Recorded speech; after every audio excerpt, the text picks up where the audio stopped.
So real quick, for you people on this half of the room, I have some really unfortunate news for you. I'm going to stay on this side of the room. So if you guys would like to get up, gather your things, and move to the other side of the room where Mary Ann is, I mean, she's the better looking of the duo. So if you please do it now while they're doing the mic. Oh, thank you, sir. Thank you. Right now, it's wonderful. All right. Hey, that actually worked. Okay, so as Mary Ann said, my name is Dave Rich. I was a police officer for 25 years in Gilbert, Arizona. Like most officers, I started off as a patrol officer, moved into detectives, where I was actually a homicide and sex crimes detective. And then I ended my career actually working with alien life forms. I was a high school resource officer. So, let me tell you, if you can do that job, this is cake. So, but yeah. So what we're here to talk about today is, if this works, yeah, is an organization that Mary Ann and I created based off of some experiences that we have had called UAPPD, and it stands for Unidentified Anomalous Phenomenon Police Department. And this is kind of like a little mission statement that we kind of came up with. I'm going to read it to you real quick. There are over 800,000 law enforcement officers, agents, and deputies currently working in the United States.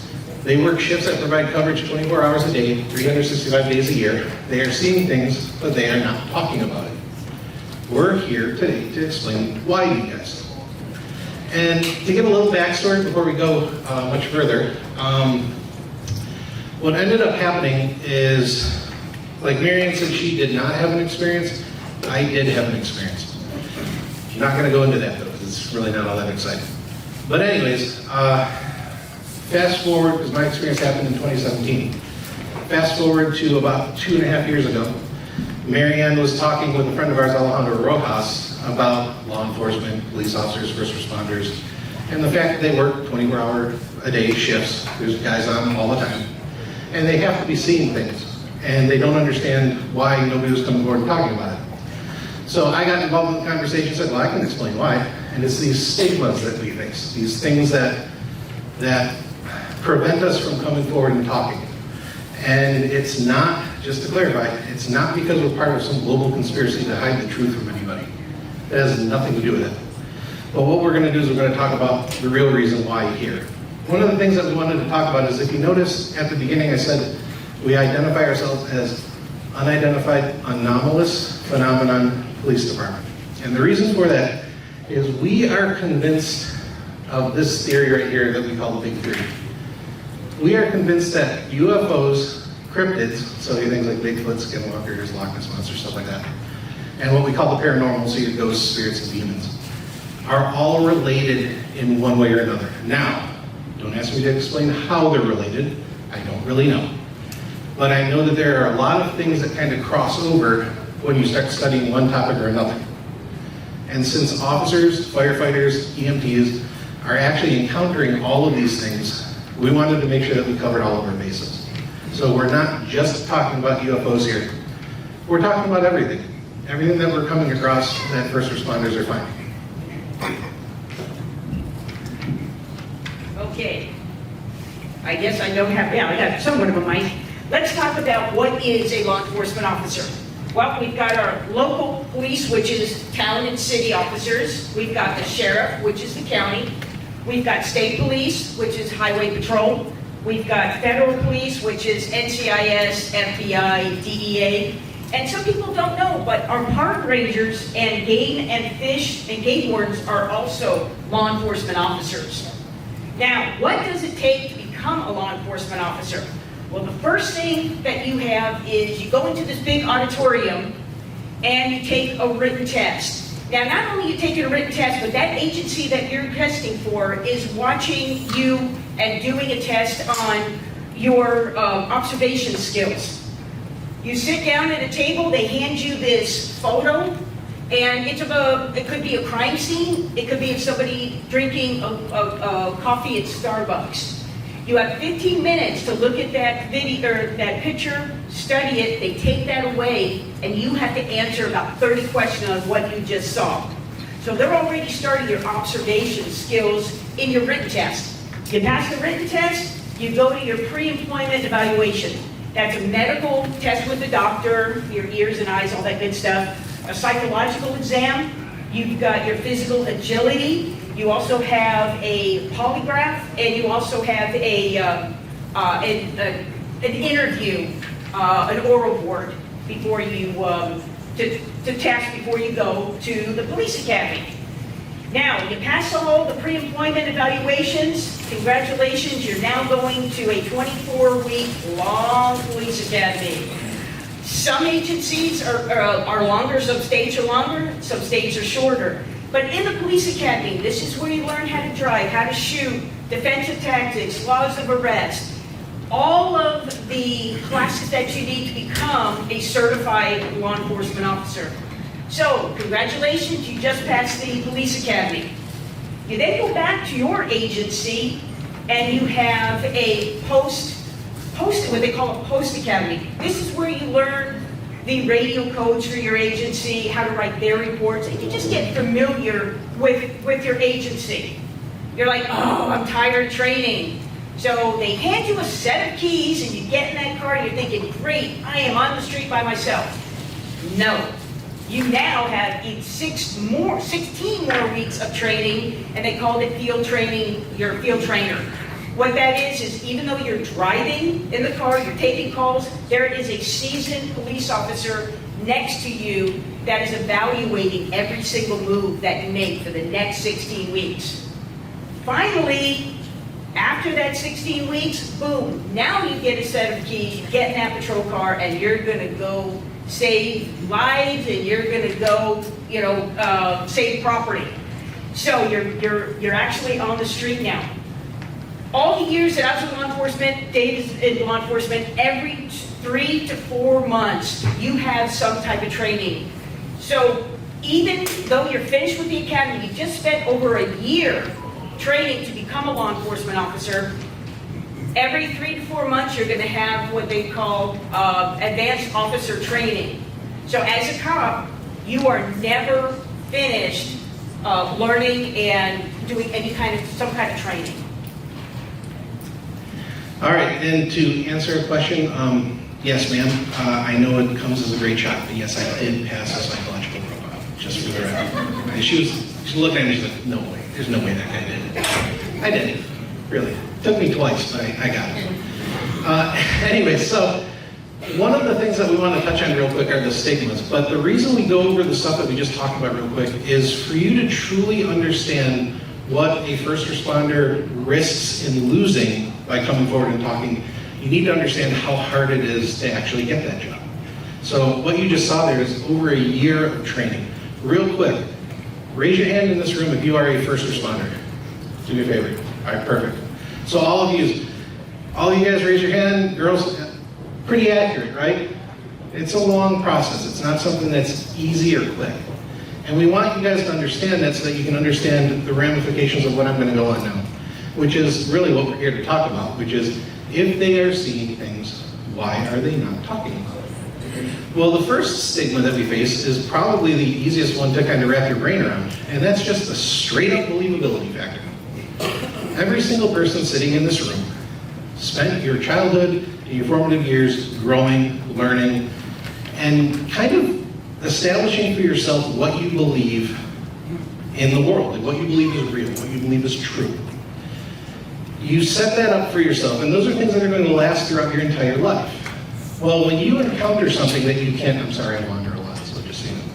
If you can't wrap your brain around something that you just encountered, you're going to be your own worst enemy when it comes to whether or not you believe something. And it's like what we have here, it's your own internal monologue. Like, do you believe in UFOs? Do you believe in Bigfoot? Do you believe in ghosts?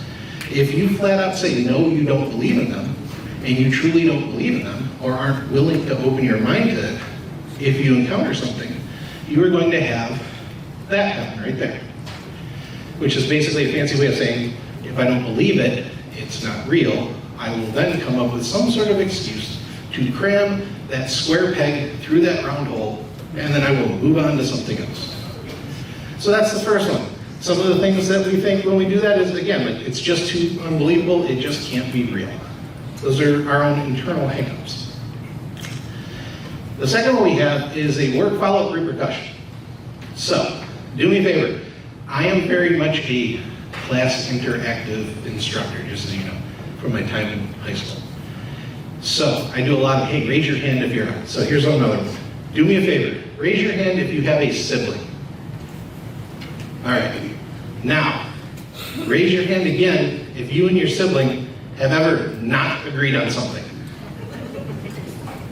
It's fun, wasn't it? And have you ever had a sibling kind of pick on you for something? You make a mistake, they pick on you. They're always picking on you over the same thing. Raise your hand again, right? Okay, now make that sibling somebody with a gun and a taser. That's basically what this is. So what we mean by this is this work follow-up repercussions. We have this band of brothers and sisters effect. And it comes from the fact that, like Marianne and I, when we were working together, we were willing to take a bullet for each other. We're willing to do whatever it takes to make sure that our partner goes home safely. Something tells me that the Subway yard sandwich artist does not feel the same way about the cashier. I don't think he's taking a bullet for him, you know? That joke usually gets a lot more laughs. Okay. Anyways, it starts off as friendly banter, just like it does with your siblings, and then it starts to get old. You start to get things like, people start putting like tinfoil on your locker. They'll put bumper stickers on your patrol car that says like, I break for aliens. Or, hey, I'm friends with Bigfoot. Stuff like that. And it starts off friendly enough, but eventually it starts to get old. And eventually, as it wears on you, it starts to just become something you're like, I don't want anybody to know about it. And if you see something, you know that this is possibly going to happen, you might just tend to shut it out. I don't want to think about it. I don't want to know about it. Let's move on. So those first two are annoying, but they're not really dangerous. Now we start getting into the dangerous stuff. This is the strain to your work relationship. And what we mean by that is this. If I am the officer who saw Bigfoot, and everybody knows that I'm the officer who saw Bigfoot, I didn't really see Bigfoot, just for clarification. We go to what we call a hot call. A hot call is like something that could be dangerous. Every officer has like, I don't want to call it rules of engagement, because it's not really rules of engagement, but it's like that. You have your contact and cover. You know who's going to be talking, who's going to be watching. Everybody has their assigned task or mission that they're dealing with. And when you go into these situations, you know, hey, I'm the contact, she's the cover. So we all know what each other are supposed to be doing. If I'm the guy that saw Bigfoot, and I'm the cover guy, and the contact guy comes up to me, and he's like, oh, great. I'm like, this guy, Sasquatch hunter. So instead of watching what he's supposed to be doing, what if he starts kind of like doing this job, looking to make sure that I'm not drifting off somewhere? What that does is it creates a problem because he's supposed to be paying attention to what he's doing, and he's too concerned with what I'm doing. Does that make sense? So that creates a dangerous situation. As the officer, who is the one that is not trusted, I am going to recognize that because I know what he's supposed to be doing. If I start noticing that other officers aren't doing what they're supposed to be doing and they're watching me, I don't want my partner to get hurt. So all of a sudden, calls will start coming in. Dispatch will ask, what do you want? Would you like a 906 backup? And eventually you'll start going, no, I'm good. And all of a sudden, you start going into situations that you really need to have a backup for, and you don't. Why? Because you don't want to be a burden. Eventually, that gets really dangerous. That's what we call at the very end, riding solo. You would just rather go and face down two people by yourself than have to deal with what that person's going to say when they get there. So now it's starting to get dangerous. Next one, and probably one of the bigger ones, is our questioning credibility. As a police officer, everything that we do comes down to basically two things. What is the evidence that we find for any crime that we're investigating? And are we believable or trustworthy enough to collect it properly and then testify in court over what we found? That's our credibility. If I'm the officer who's seeing something that they don't know is really there, all of a sudden my credibility starts to get questioned. Like I said, every case comes down to two things: evidence and credibility equals success. If I lose my credibility, all I have is the evidence. Sometimes you can make it through with that. Other times you can't. So if I'm the guy that's now seeing things that everybody else thinks aren't real, that starts to question my credibility. Now all of a sudden, even if I really saw it, even if it's true, I really did see whatever it was, your credibility questioning starts to become very, very detrimental to your career. And then the one that's really bad is when it flat out becomes a threat to your career. Now, what we mean by that is this. As an officer, my credibility, like I said, is paramount for me to solve cases. So let's go back to me being the officer who saw Bigfoot. I see Bigfoot, I get made fun of by my fellow officers, yada, yada, yada. One thing leads to another. Hey, we're now like 2 months down the road. And I'm on the stand to testify over a stolen vehicle, a burglary, I don't know, shoplifting, something like that. The defense attorney is banking on something. And the defense attorney is going to ask me a question, and it's going to sound something like this. So, officer, you mean to tell me something, but... And now he's going to ask it. The prosecutor might say objection, but the reality is if he doesn't, I just swore an oath that I'm going to tell the truth, the whole truth, and nothing but the truth. So you got it. He asks me if I see Bigfoot. What do I say? Yes. Now this defense attorney is banking on one thing. That at least one of the 12 people who were too stupid to get out of jury duty is going to think that I'm crazy. And when he walks into the jury room, is going to say, you believe that guy? You saw Bigfoot. That's ridiculous. And then even if all 11 people in that room all went out to a buffet with Bigfoot the night before, you know what's going to happen? They're all going to say, yeah, he's crazy. That's ridiculous. So, that may not sound horrible, right? It's one incident. But here's the problem. They come back, he's found not guilty. The prosecutor looks at me and goes, this is ridiculous. He goes to the chief, tells the chief, hey, I can't use this guy. Every time I put him on the stand, real quick, are there any defense attorneys in here? Okay, so you guys know that the only friends defense attorneys have are other defense attorneys, right? So he's gonna go tell all of his friends, hey, if you ever get a case with this guy, just ask him if you saw Bigfoot, you're gonna win your case. Prosecutor knows this. Prosecutor's gonna go to the chief and say, hey, I can't use this guy. He's useless. I can't put him on the stand, we lose everything. The chief is gonna look at me and go, I can't use you. Have a nice life, you're done. Bye. So now I leave, I have to, I've been fired, giving up over a year of all that training and everything, plus whatever time I had on. And here's the bad part. I can't just go to another agency and get hired on. Because they're going to ask, why is he no longer there? They're going to find out that I saw Bigfoot. And they're going to be like, nah, we don't want any of this. And my career is over. All of that work down the drain. Because I actually saw something and had the nerve to say that I saw something.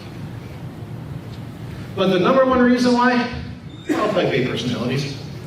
We all know exactly what's going on at all times, every time. We walk into a situation, like, think about it. The mindset. As an officer, I was going to walk into somebody else's living room and say, stand up, turn around, you got a nice new pair of bracelets, and I'm going to lock you in a cage. It takes a unique personality to do that. We have a lot of hard times with these type of things as officers. So a lot of times, just easier to stay quiet.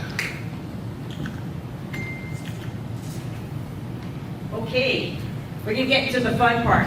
We're now going to be talking about cases that officers have come and talked to us about, but a lot of them haven't shared with anybody except for us. So the first case that we're going to be doing is actually somewhat of a local case. The date and time of the case was about mid-January 2011, at about 2 o'clock in the morning. Location, Tuxedo Park, New York, just down the road here. And the parties involved was Sergeant Michael Tabak of the Tuxedo Park Police Department.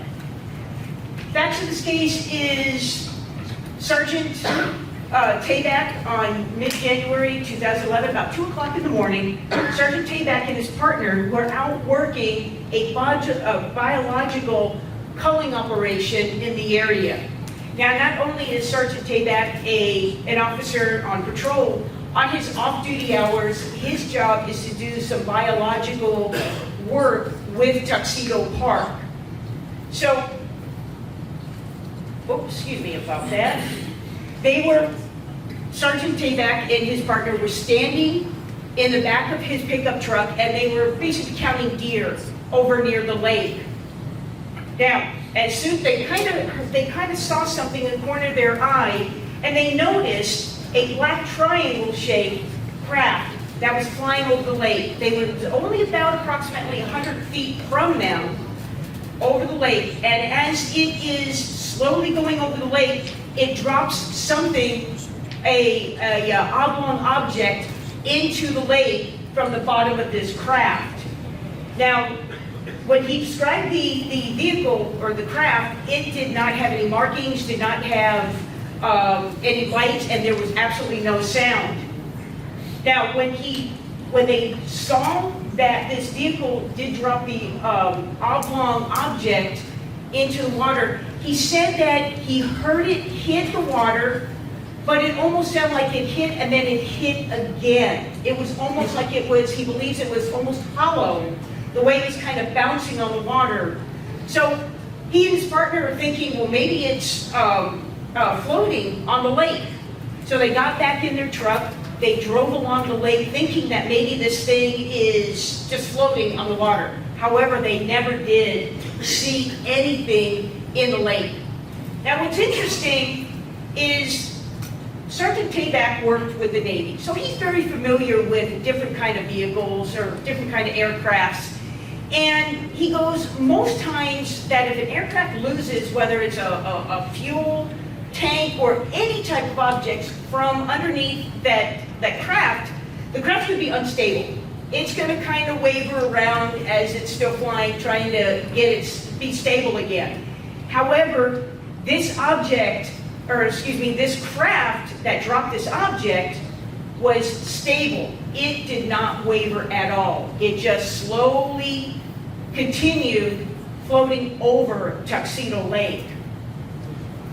Now, Sergeant Tabak described the craft as a black triangle that was approximately 40 feet long from front to back.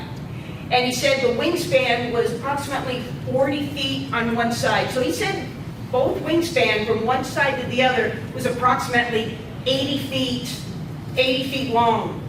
Now there were, again, no markings, no sound. And he said that the craft over the water was approximately 1 to 2 meters off the ground. And they were only about 100 feet from this object as it passed them going down Tuxedo Lake. Now this is just a map of Tuxedo Lake. Sergeant Tabak and his partner were doing the biological testing right here, about right here by the boat ramp. They observed the craft go in a southerly direction, just very slow, straight down the lake. And then they just disappeared. Now, what really baffled Sergeant Tabak was, if anybody knows Tuxedo Park, it is in, basically, he described it as a bowl, a stone bowl. So there are mountains on all sides of this community, and there are wind shears, some bad wind shears, and also thermal drafts in this bowl area, this community. He has never seen an aircraft go over in the community. There is no way it would be able to sustain flight coming into this bowl. So all the years that he has worked with Tuxedo Park, there has never been a craft or an airplane, a helicopter, anything going over that town. Now, Sergeant Tabak contacted MUFON, Mutual UFO Network, the state director of New York, and gave him a report of what happened. So they decided they were going to gather a team of divers from MUFON and also the divers from the New York State Police Department. Now, Tuxedo Park is a private community. I mean, this community is so big, even though it's not very big community, but there's so many people that live here, they actually have their own police department. So when the MUFON contacted the board there at Tuxedo Park and also the state police contacted them, the homeowners association and the residents refused them any access to get into the lake to see if there was any down objects or crafts or anything in that lake. So they unfortunately had to just stop their report and close it right there because they could not go any further. All right, so the second case that we want to talk about today is interesting because it's actually a couple of different stories. So part of the reason why Marianne and I are able to talk to these officers and first responders and get these stories is because of the relationship that we have. It kind of goes back to that whole band of brothers type situation. So when an officer experiences something and I walk up to them and I tell them my story, they usually open up a little bit and they actually will tell us different things. This is a great example of that. So in Arizona, there's this area just south of Phoenix, and it's the Gila River Indian Reservation. There's a little area in there called Levine. It's kind of like a little town area that's there. We had 4 Gila River PD officers come up and talk to us about stuff that they'd experienced. And each one of those guys gave us 2 stories. So a total of 8 stories of things that they've encountered out on the reservation. Of those 8 stories, 4 of them happened at this mission that we call the Santa Cruz mission. That's not the real name of it. I'm not going to tell you the real name of it because they actually still have services there, so we don't want people going there. Not that I think you guys are going to trek down from New York to Arizona to go to a mission, but when you hear the stories, you're going to see why I want to make sure that you guys are safe. So the first thing, a little bit to know about this mission. It is located on the Gila River Indian Reservation, and it has a history of different types of sightings. Everything from skinwalkers to little people to spirits, things like that. The Native American culture is steeped in those sorts of stories, those sorts of beliefs. It's part of their culture. It's something that is interwoven into it, where they don't really bat an eye when you see something like that. But this mission is, it's interesting. So this is the actual picture of the mission itself. And it's comprised of 3 real areas that I want to talk about. So the first one is this building right here. This is actually the main, like when you say the mission, that would be like the main building. That's where services are held. That's where people go and kind of go and have their time with their religion. The second building is this building right here. And that's what they call the annex building. It's more of like a giant empty room. There's really only like a bathroom in the back, and then it's just a big empty building. On the back side of it, you can see right here, that is actually a ramada, or like a covered patio that's on the back side of it. And then the third feature that I always talk about is this right here. So this used to be a well, but they capped over the well and they put a large cross on it. And it looks really nice. And the whole place is surrounded by a chain link fence. And it's locked most of the time. Like I said, they still have services there on Sundays. So they keep it locked most of the week. Other than that, as you can look and see, there's not really a lot there. Pretty much the nearest building to this is probably about a good half mile away. And it's just kind of open desert. From where we're standing when this picture was taken, directly behind us is like a creek bed that's dried up, because it's Arizona and all rivers and creeks don't actually have water in them. It's Arizona. But there's this creek bed that runs along it, and then there's a parking lot just off over here, and just on the other side of this there is a dirt road. The dirt road goes all the way past it and continues on coming. So it's important for you guys to know all of this when we start getting into the stories. So at night, there is one light that is on at this place. And it is on the back of this building, under this ramada, and it basically lights up underneath here, and that's it.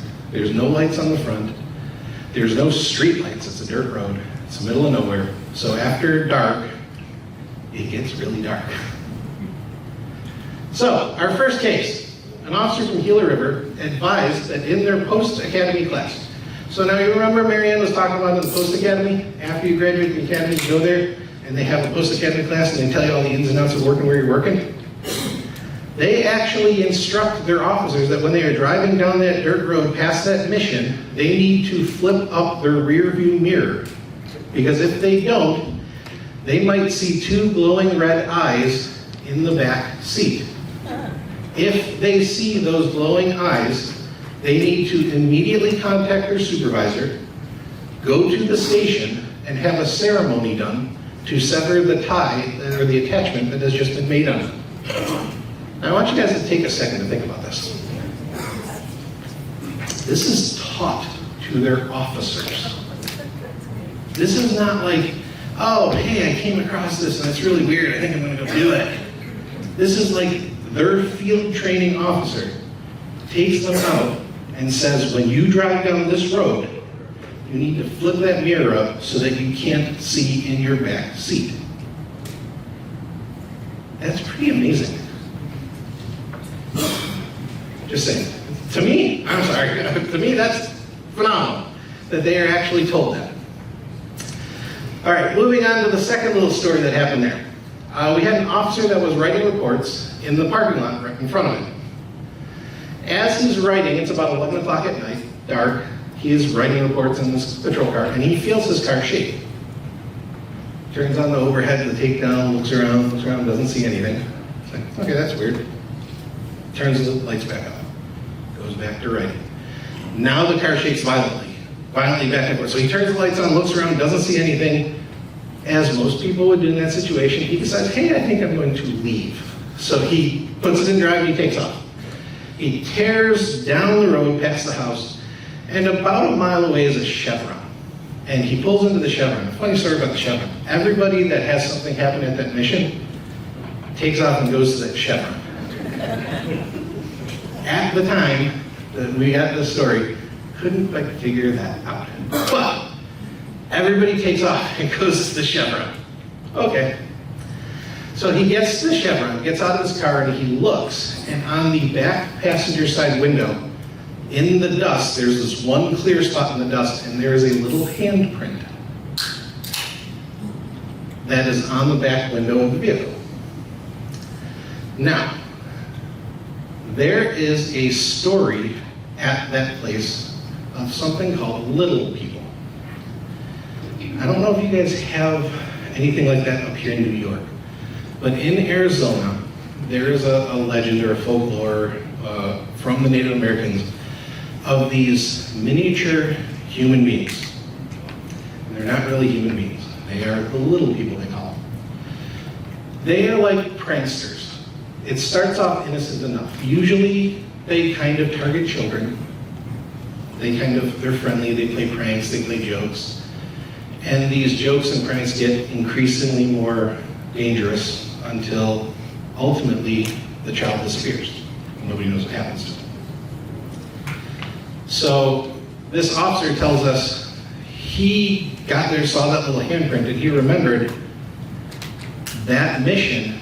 There is like a rumor that it's an area where the little people can come to the surface, because the little people are an entirely subterranean race. They live under the ground, according to that. The reason I pointed out the cross in the well that's dried up there, they capped that well for some reason. We don't know why. They capped it a long time ago. But isn't that interesting that they have a story of a race of beings that come up from under the ground, and they felt the need to cap a well that was in front of it? I don't know, just saying. Kind of sounds weird. All right, so the third case that we're dealing with here. Officer that we know is doing a ride-along. He has a ride-along that was his girlfriend, who's now his wife. There is an area just past this mission where it's like kind of like a impromptu like shooting range. It has a good backdrop with a hill and everything like that. And the officers will go there to practice. They'll set up targets, they'll go out there, they'll shoot. And you have to drive past the mission to get to it. So he's out at the range with his ride-along and another officer. They turn and they start driving back to get to their area where they're going to do their shift. It's after dark. As they're driving along, that dirt road is kind of sketchy, we'll say. So they don't take it very fast. It's not like you're going 45, 50 down that road. You're doing like 25 down that road. So as they're driving, his ride-along is kind of looking over at him talking. And she's like, "What's that?" And he looks out the window and he sees something that's running on all fours next to the vehicle.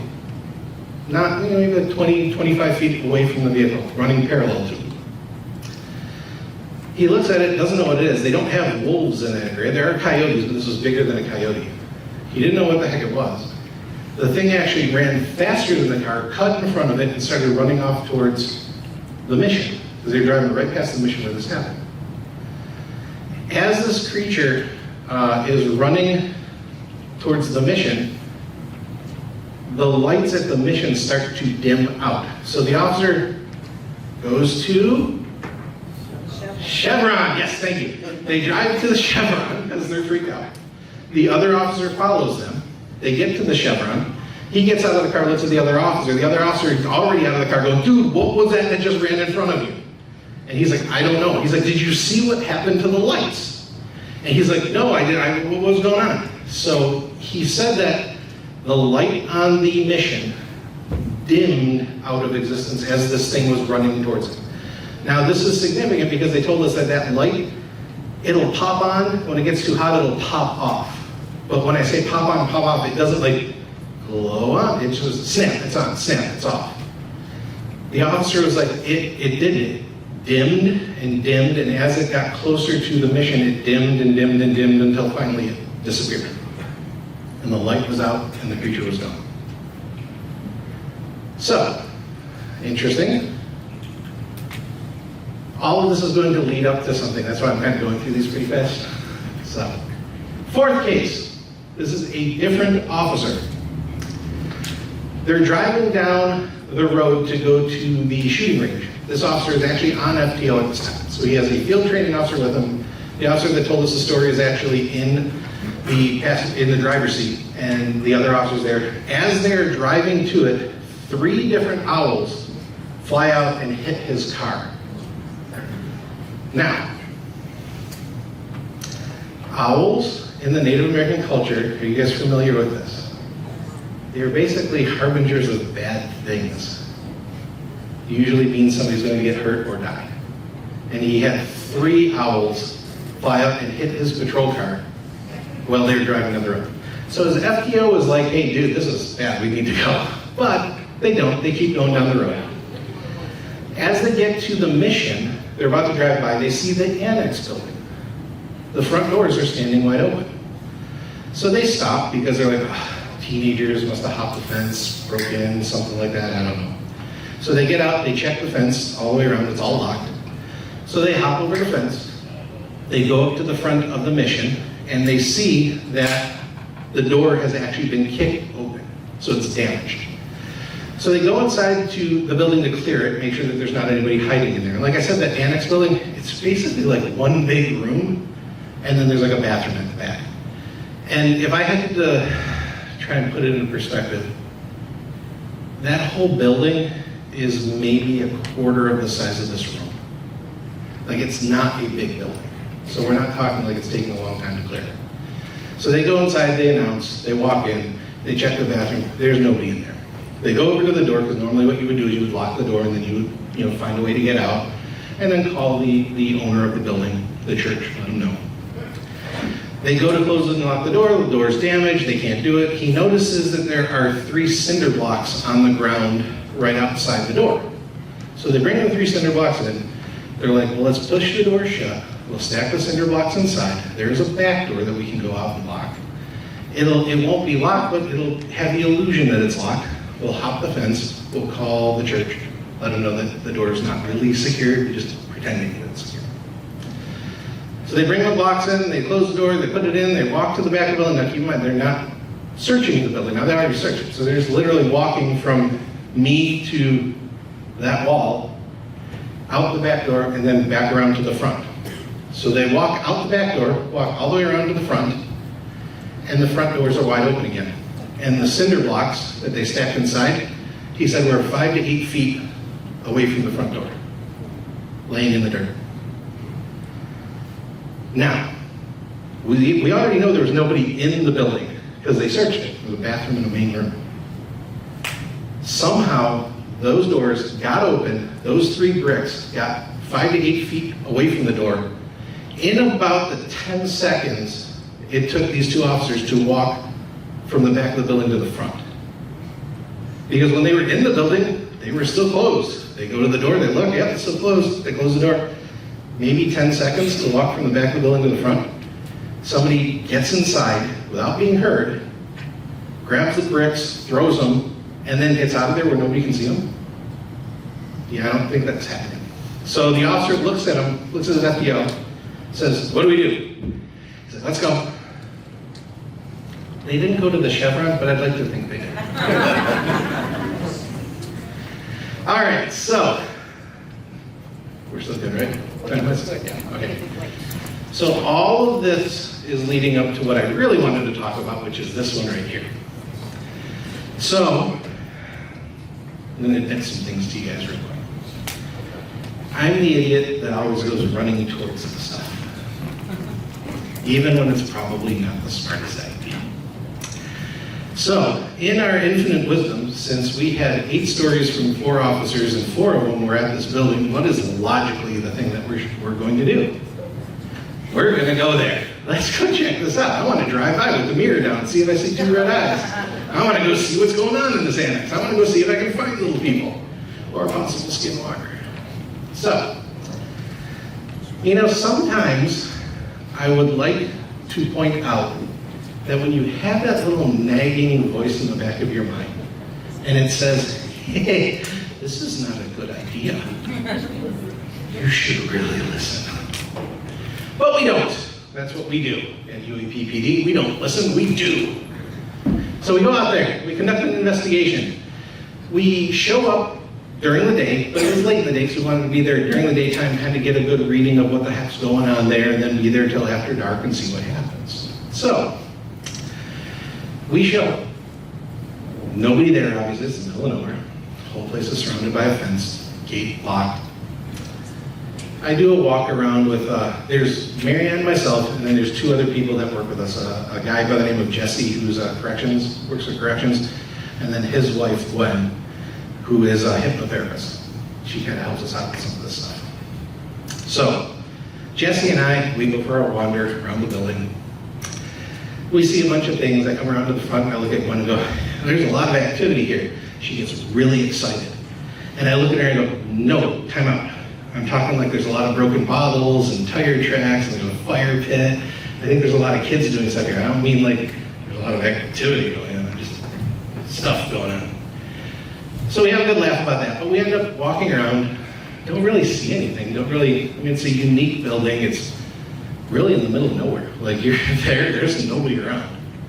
Not a single car went by, we didn't hear anybody, didn't see anybody, nothing. But we hung out there for 3 hours? 3 hours? It has now gotten dark. So, like I said, we had no unusual activity until the very, very end. We decided, hey, yeah, I think it's time to leave. So we have a cooler that had water in it. I put it in the back of my truck. I slammed the tailgate shut.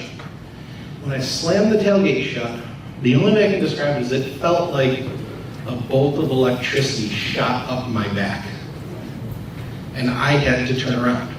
And I spin around, and I see something. I've been a cop for 25 years. I was a homicide detective, and I've seen a lot of weird things. I've found a lot of dead things. Stuff don't really shake me too much.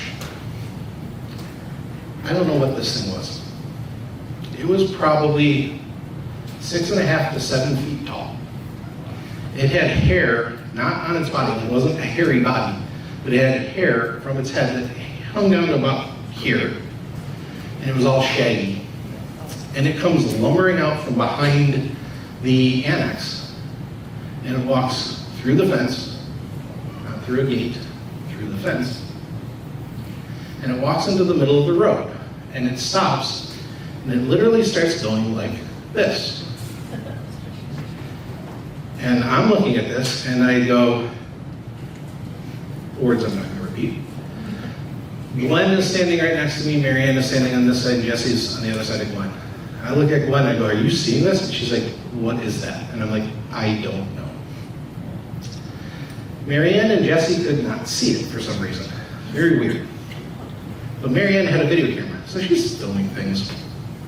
She does that, film stuff.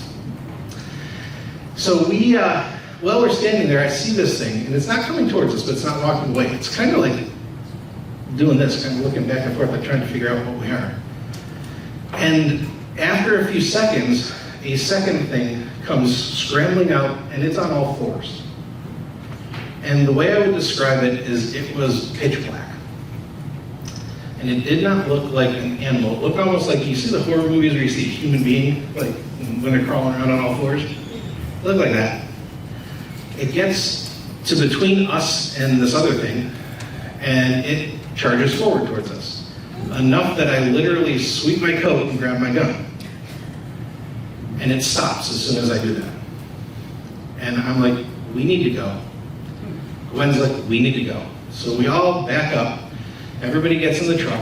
I back up. I look back at the truck, and then I look back and they're gone. So we jump into the truck, and we drive to Chevron. For the record. I now understand why everybody goes to Chevron. There ain't nothing else there. So you get to Chevron, it's all lit up. By the time we got to Chevron, I had pretty much convinced myself that I must not have seen anything. Like, this is weird. No, I couldn't have seen anything. So we stopped at Chevron, we grabbed some drinks, and we're like, okay, let's go. So we drive all the way back to our side of town, because this area is probably about 40 minutes away. So we drive back to our side of town, and when we're driving back, we decide to stop and get something to eat. So now we stop at, you guys have Cracker Barrel up here, right? Love it. Okay. So we stop at Cracker Barrel. We're sitting there. And now it's been probably close to an hour since we saw this thing.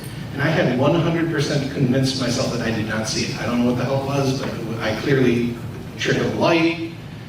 I don't know, something, I don't know. So I'm just about wrapping my brain around the fact that I didn't see anything. And Marianne hands me the camera and says, hey, take a look at this. And we actually have something, and I'm hoping that you guys are going to be able to see it. But I don't know, because it's daylight out still, and there's a lot of ambient light. So what I want to do is I'm going to play this video. What I want you guys to do is it's going to zoom in, and you want to look in this area right here. I'm hoping you guys can see it.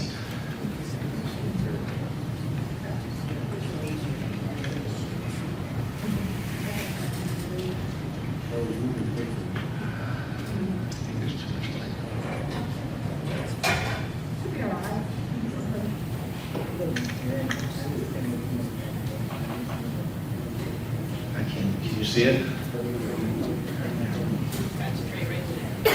All right.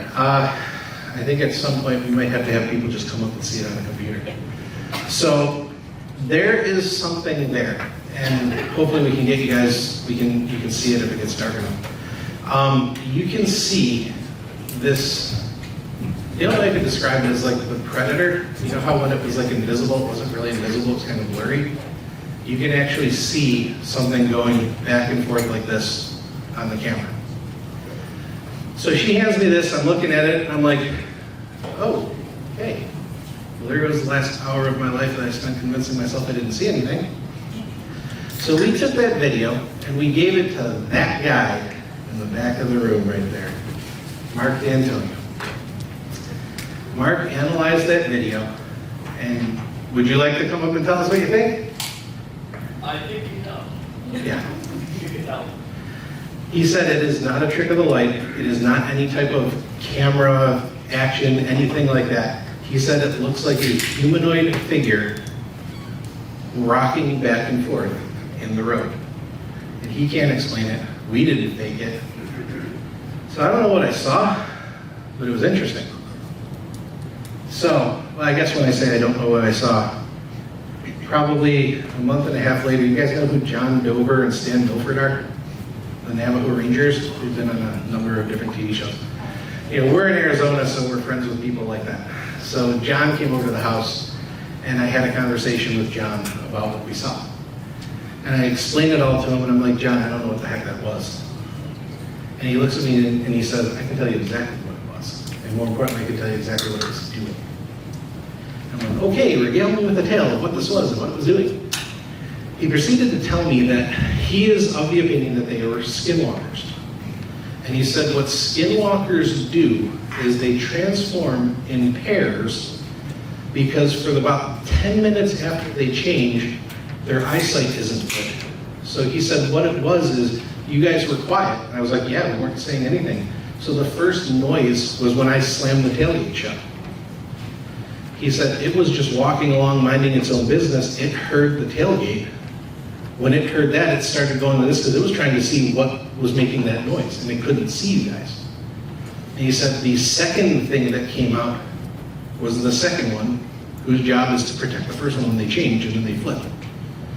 And so it was interesting. So he basically ended the conversation by saying you did the right thing by getting out of there. But, like I said, 25 years as a police officer, I've seen a lot of strange things. That one is on the top of the list. All right, folks, if you have any questions, we would just like to thank everyone that has come over to our table here and at the festival itself. If you are a law enforcement officer or first responder, if you have a story, an encounter that you have not shared, please contact us. You've got our numbers, you've got email addresses, also uap-pd.com. Please contact us. You can remain absolutely anonymous or you can identify yourself. It's up to you. We just want to be there for you so you're not stressed out. You're not thinking, I'm crazy, I don't know what I saw. We want you to understand is no, you're not crazy. Dave, like I said... Well, I might be crazy, but we're not crazy. You know, if you want to hear about his story, you know, we're going to be in the back there. That is the reason we started this whole organization, because of his incident where a supervisor told him to either shut up. If he doesn't shut up, he'll be fired. Wow. And there are law enforcement officers and first responders all over that this is happening to. And they have nowhere to go and to just at least release the stress. And that's what we're here to do. So please contact us. Does anyone have any questions? Yes, ma'am. You said it had long hair. Just wondering if you could notice what color hair it was. It was interesting because the entire thing was like the same color tan that if it was daylight, it would have been perfectly camouflaged to the background. It was this weird kind of like desert tan sand color. Yeah, so the Gila River incident, about how long after the concrete blocks were removed from the door were you guys contacted and subsequently investigated? Remember what year that was? I'm trying to think. It was Andy Godinez. I'd say it's 2018. Yeah, so it had to be about So it 2018. happened in 2014? No, we've only been around for 2 years. So a lot of our stories are older, but we just recently were made aware of it because we just started this project 2 years ago. So it happened in 2018 when he told us about it, but he didn't tell us about it until like 2 years ago when we started this. So, yep. I've heard the term skinwalker many times, but did they explain to you exactly what is a skinwalker? Yes, a skinwalker is, think of it like a Native American witch. So they start off as a human, and they end up doing things that are inappropriate and violent to gain power from stuff that they do. So it has to do with like the Native American magic and what they call the witchery ways. So they start off as humans, and I don't want to go too much into them because we don't want to draw any attention. But if you want to talk, you can get with me in private, and I'll kind of fill you in a little bit more on them. But they are basically Native American witches. Gary. Oh, Oh, I'm sorry. yeah, you right there. You right there. Okay. Right. The little people, Yes. I know they have leprechauns in Ireland, they have what they call fairies in Scandinavia, or I don't know exactly what they call them, but they're like fairies, but they're little. Huh? Fuck budgies. Okay. That's one of the terms for them. So, is this similar, these little people? Yes, they are. They're the same type of creature as in like a diminutive human creature who's like a prankster or a joker, and they get increasingly more violent when they are interacting with people and trying to do things. So it's very similar. It's just their version of it out in the desert. They're kind of more of a subterranean race. They wear rags. We've actually had 3 stories about them. At least 3. At least 3. One of them was interesting because it was a guy who's a patrol officer who's driving down the road, and one walked across the street and literally waved at him. And he's like, what the heck? And there was another officer behind him. They pull over, he pulls over at the station, and he gets out of the car, and the other officer comes up and he's like, what was that? And he's like, oh my God, I thought I was crazy. But yeah, they're similar to that type of creature. Went from the back. Yes. Case 1, you talked about Tuxedo Lake, Huh? in New York State. Where is that at? South and a little east of here.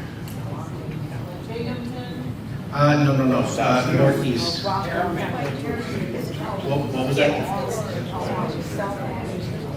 South Orange County. It is private property though. Don't go there. They do not like it. They won't let you in. They will not let you in. They won't let you in. And if they catch you, it's bad. You won't get it. Yeah. Yes, whenever you saw the 2 bees on the road, Yeah. Swimming on the road? Yeah, they were standing on the dirt road. did you, other than being shocked of seeing something like that, Huh? did you feel anything resonating off of them or any kind of force? Okay. Yeah. I don't want to sound crazy though. Yes. Just to preface, I totally appreciate like you guys providing an outlet for people to speak about things so it doesn't feel insane. I was just wondering if you guys have any other plans, like do you have any other goals that you're working towards with your organization? Yeah. So, one we can't talk about. But my ultimate, like the whole reason for this was because of what happened to me. And for 6 years, I did the last 6 years of my career thinking that at any moment I was going to get fired for something that I saw and I proved with 100% certainty, video and audio evidence, and was still accused of lying and making it up. So it started with that I wanted to give other first responders some place where they could talk about it and not feel judged. In the process, when we were talking to the Gila River officers that gave us one of those stories, I kind of used my story to kind of break the ice with the officers, kind of like let them know, hey, this is what happened to me, to try and encourage them to talk about it. And they basically, I think I'm getting the hook. Yeah. Will Mark was giving me the hook. So real quick, what we would ultimately like to do is, on the res, they don't have these stigmas because things like star people, skinwalkers, spirits are all part of their culture. Ideally, if we could make these type of events seem more commonplace off the res, and like I said, I'm not hoping to make people believe that UFOs exist or Bigfoot exists or ghosts are real, but if I can at least help make people be like, you know what, there's a lot of stuff out there that I don't understand. That's basically what our goal is, to try and do that. And now I am being told I have to leave. But we're gonna be at the back by the shirts if you have further questions. Big round of applause. Let's give a big hand. Big hand for the boss. Dave, you actually did good this time. So, yeah. Yeah, that's good. That's good. I'm going to be hosting a time traveler conference coming up 2 weeks ago. So, a little time to think of that. Yeah. So we have Mark D'Antonio coming up, and we have a 5-minute break, and we'll be right back.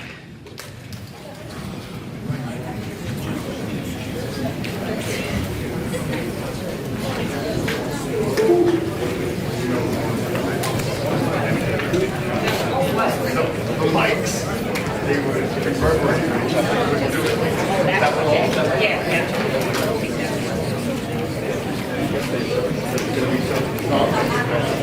I tried to wire them with my camera mic. Did not work.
Oh, good.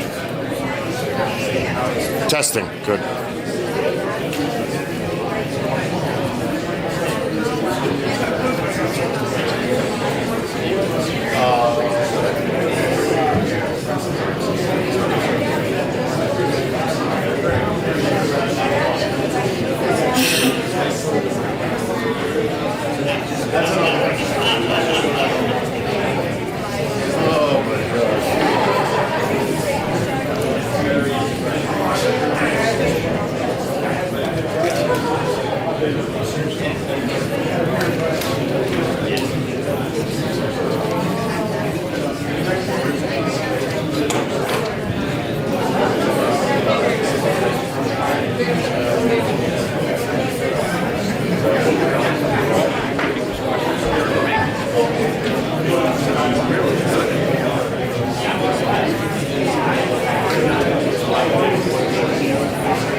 Well, we're getting ready to start here in just less than a minute.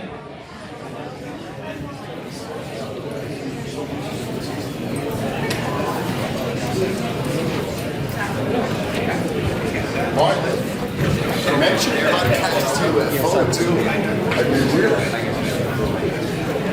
It's come to my attention that I forgot to announce who I am. Yes. I'm Martin Willis, and I run a podcast I have since 2011. Very easy for anyone that's interested in UFOs because it's called Podcast UFO. Easy to find. I am really excited to announce our next speaker tonight. I met Mark years ago, and it had to do with toilet paper. I know that sounds kind of unusual. Mark gets it. A lot of people who know Mark get it. So I was at a conference and Mark was there and I was watching him and he had a, how many feet long is a roll of toilet paper, Mark? What I used 117 feet. 117 feet. He had it taped on both sides and it was going around the room and I participated. I was holding a piece of the toilet. It was all back taped and back taped so we could all hold it up like this. And he started out, okay, this is when the earth began. And he goes all the way over here in the toilet paper. This is where the first sign of life happened. And then he goes all the way over and this is where the dinosaurs were. And he gets to the very end and that's human existence. And that kind of gives you an idea about, you know, this planet and how long we've been here. Just a little piece of toilet paper, we have a little tiny piece of toilet paper is our life. A tiny little molecule, that's it. But Mark is a great guy, he's an astronomer. He has Sky Tour, he is the video and photo analyst for MUFON. I've known him for a number of years and he's a great guy and his talk tonight is on how the heck they get here because that's what skeptics have always said. I spoke with Seth Shostak from SETI years ago and he said they just can't get here. Well, Mark's going to explain how they get here. Welcome, Mark D'Antoni. Thank you, Mark, for doing this. How many people have seen me do a talk before? Okay, so you know I'm probably going to be out there with you guys, right? I don't believe in podiums, because podiums were crossed shields that protected the emperor from rocks and eggs. And so they've evolved to this, and I don't need to be protected from you guys. I'm okay with what I say, so I don't need to worry about that. So I'll be out here with you, I'll walk around, and if I feel like I get kicked in the backside, I'll know I should probably stay behind the podium. Okay. So yeah, tonight we're going to talk about a number of things, and among them is the methodology by which they can be here. By the end of this talk, you'll feel like the distances between the stars are really no real issue anymore. They're not an obstacle because the technology that this is going to showcase is something that is actually being worked on now at the Large Hadron Collider at CERN and over in San Francisco at Lawrence Livermore. Those two facilities are actually working together but separately on a technology that could help us go interstellar. And we're going to talk about that. And we're going to have a little retrospective first to understand where it all began. So I get started. In early astronomy, we had people pecking on walls, putting information on tablets. They chronicled the skies. And the skies, as chronicled, show, oh gosh, 17,000 years ago, there were actual paintings in caves that showed stars in patterns. And these patterns were what we call constellations. And in 3000 BC were the Mesopotamian stone tablets. And these also showed information and cataloging of the night sky. Then in 1000 BC was the Babylonian tablets. And the Babylonian tablets did the same thing. Move to the ancient Greeks, and you find that they've kicked up the science a little. And now they're actually using brass. And they're making brass astrolabes, calculators, if you will, for positions of objects in the sky. Right? So they're getting serious about the craft. In 1054, Chinese astronomers saw a new object in the sky. It was in the daytime sky. It looked like a star for all intents and purposes. And they didn't know the difference at that point. They didn't know what a star was. They just knew that a new light appeared in the firmament. And that new light was this. It was a supernova, a star that had exploded. And an exploding star leaves a lot of debris behind. Okay? Thank you. Where'd you go? It also blanks your screen, just so you know. Okay? Why it did that, I can't tell you. All right. So, that said, that supernova became something we call the Crab Nebula in astronomy, Crab Nebula. And it was the first object that Charles Messier in the 1700s discovered in the sky. And it looks kind of like that. And here we go again. I'm not allowed to touch this thing. Now I am. Okay, and so when Charles Messier cataloged this object in the night sky, I'm going to see if it works better over here. What he discovered was that this object here in the sky actually was the first picture taken of it when they finally took a picture. It took over 100 years for us to see a difference in the object, but it's actually expanding. It's moving outward. And so when we first saw it, it was like here, then it was here, then here. And they put together a time lapse of sorts. And you can actually watching it expand. And it's thousands of light years away. It's the most incredible video in existence. So, in other words, when stars blow up, they expand outward and that stuff keeps on going. Now, it was first seen in the 1700s. William Herschel saw it with his 43-inch telescope, which actually had a mirror, okay, at the back end over there, okay, back down there. It was made of metal. Did you ever hear of a mirror made of metal? The metal was called speculum, okay? Strange name, but it tarnished almost immediately, and you had to polish it every few minutes. And then you would stand up on this very, very rickety scaffold right here and look down the tube, and you'd see a magnified view of the thing you were looking at. For such a primitive telescope, Herschel found an awful lot of really cool things. Okay? Moving forward in time, we have the Lowell Observatory 24-inch telescope. This is a refractor, and as such, it's a lens system. The light goes from the end all the way down and focuses smaller and smaller until it gets to the eyepiece where you look.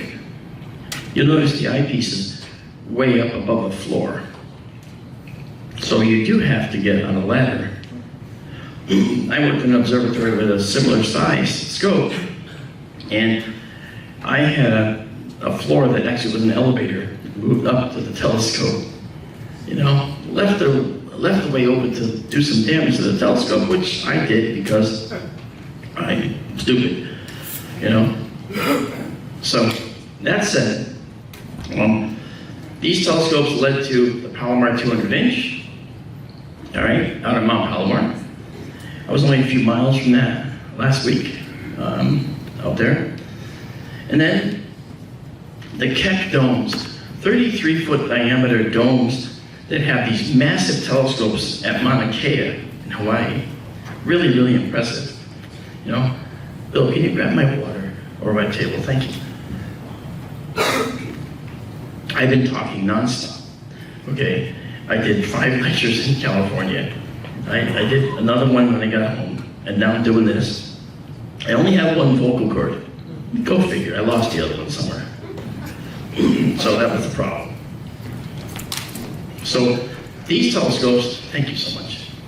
These telescopes, okay, I don't want it. You want it out? Yeah. Bill's kind of much everybody. He does a lot for everybody.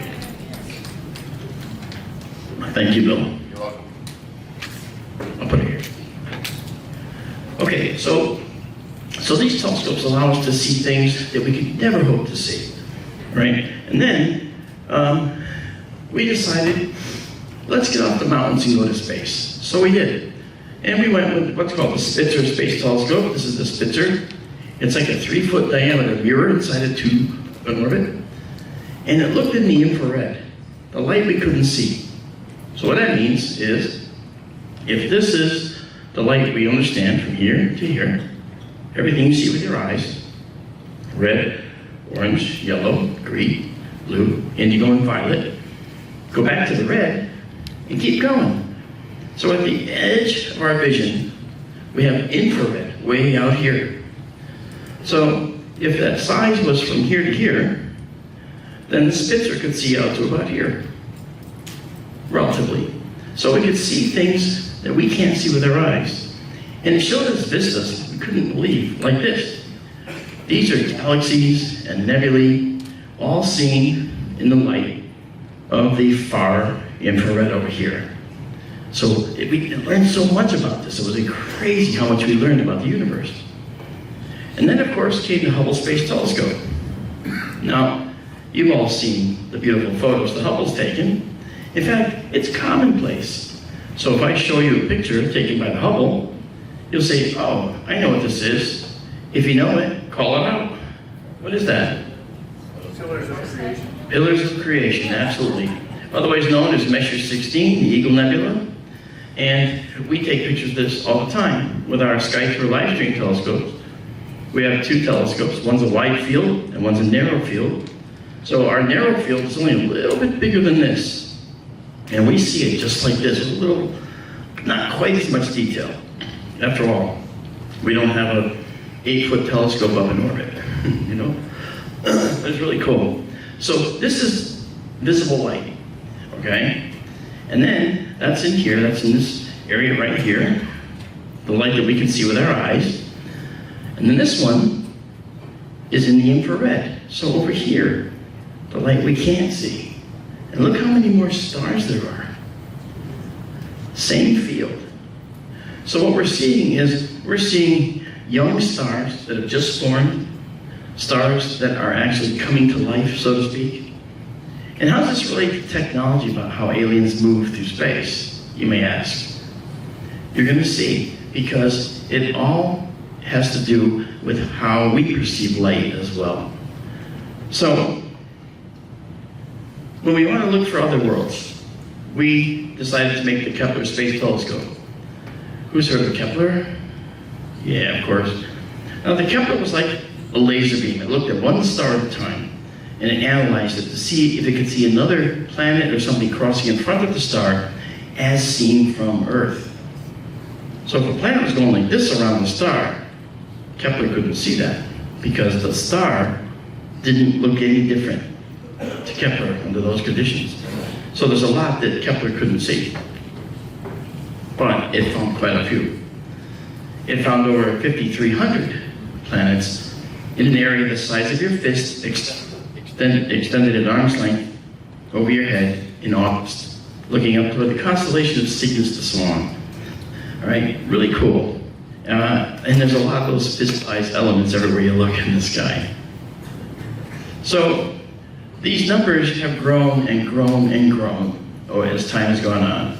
Now, then we decided we're not going to use a laser, we're going to use a broad view, a broad brush look to find these planets that are passing in front of their star as seen from Earth.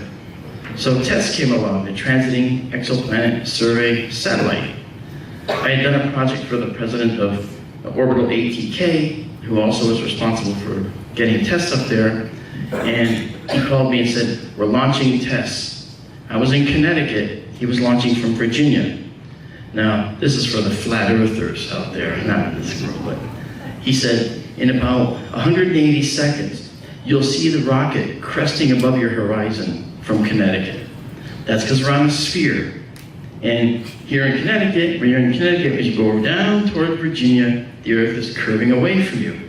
So the rocket launches. We don't see it yet. We don't see it yet. Now we can see it because it's coming above our horizon, see? That time was 180 seconds. Take that, flat earthers, right? That's right.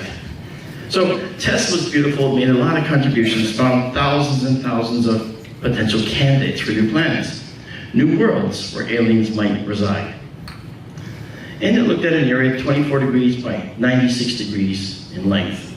Now, what's interesting is that led, after TESS came, James Webb Space Telescope. James Webb, okay, if this is that visible light we could see, red, orange, yellow, green, blue, indigo, and violet, the James Webb sees all the way out into the parking lot and beyond, all the way to the police station next door. It sees really far out into the infrared, okay? And all of the parts up to about here. It can't see anything in the visible spectrum at all. Now, if you know anything about what we breathe, which is, thank you, I held my breath. You didn't get it. Yeah. we look for oxygen in a spectrum of a planet that might be passing in front of its star. But the James Webb can't see that because oxygen is in the visible part of our spectrum. But the James Webb looks way out here, so how could it possibly look for oxygen? It can, because there's an interesting feature of oxygen molecules. When they collide, they give off an infrared signature out here. So right here, this table, oh, see? Here is where that signature resides. So the James Webb can look for those signatures. And then people would say, aha, oxygen molecules colliding. Definitely, probably life. Probably maybe something like life. Okay, possibly, maybe it's hard to say. But I will say this. It found something else recently, which is very important. And it's a compound that was seen in the atmosphere of another planet, Kepler-12b. Kepler-12 is named for star, and we use little letters to denote the planets. The first letter would be B, then little c, little d. Why not little a? Naming conventions, we like to confuse you. So Kepler-12b, seen by this, showed a compound called dimethyl sulfide. Who heard of that? You guys, yeah, they're smart people here. You're all smart. Okay, you keep up with this stuff. Dimethyl sulfide is a compound, dimethyl, two methyl groups, sulfide, stinky, okay? And you all know this smell. You know it well. Dimethyl sulfide is the smell when you're driving along the shore at low tide, and you look at your significant other in the passenger seat and you go, honey, did you? I thought it was you. Okay, dimethyl sulfide is that stink. They call it the smell of the sea. Not very romantic, I can tell you that. But that's the smell. And guess what? Only life makes it. So the James Webb Space Telescope may have found life already. What do you think of that? Now, yes, it's microbes on another planet, which has mostly a hydrogen atmosphere. However, it's dimethyl sulfide. It means that life may exist on another planet. We might have found it. This is a monumental discovery, okay? So this little guy is doing his job. And by the way, you notice it has these segmented mirrors? These segmented mirrors were folded up, and it unfolded to form a very large 21-foot diameter mirror. Now you know why? Because we can't launch a 21-foot mirror as a round mirror. Our rockets aren't big enough in diameter. So the Hubble Space Telescope is 8 feet in diameter. That's the largest we could launch. And we did it as one cohesive mirror.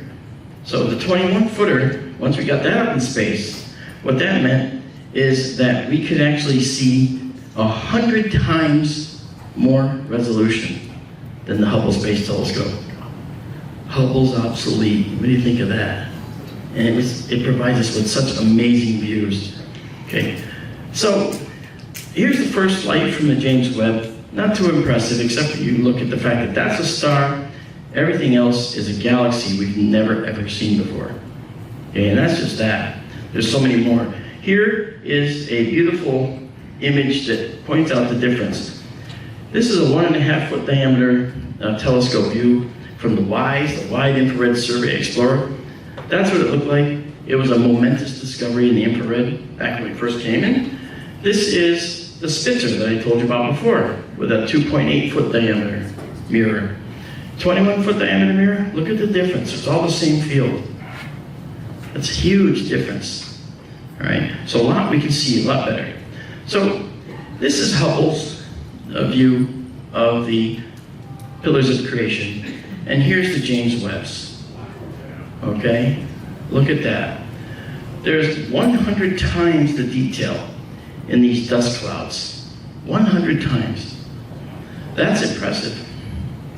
So James Webb's doing a job. James Webb's helping us find life elsewhere.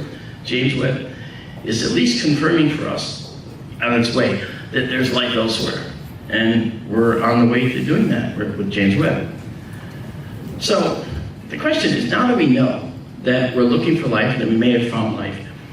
Has the government done anything to help us along the way and make it a little bit more tenable for us to believe that there's extraterrestrial life elsewhere?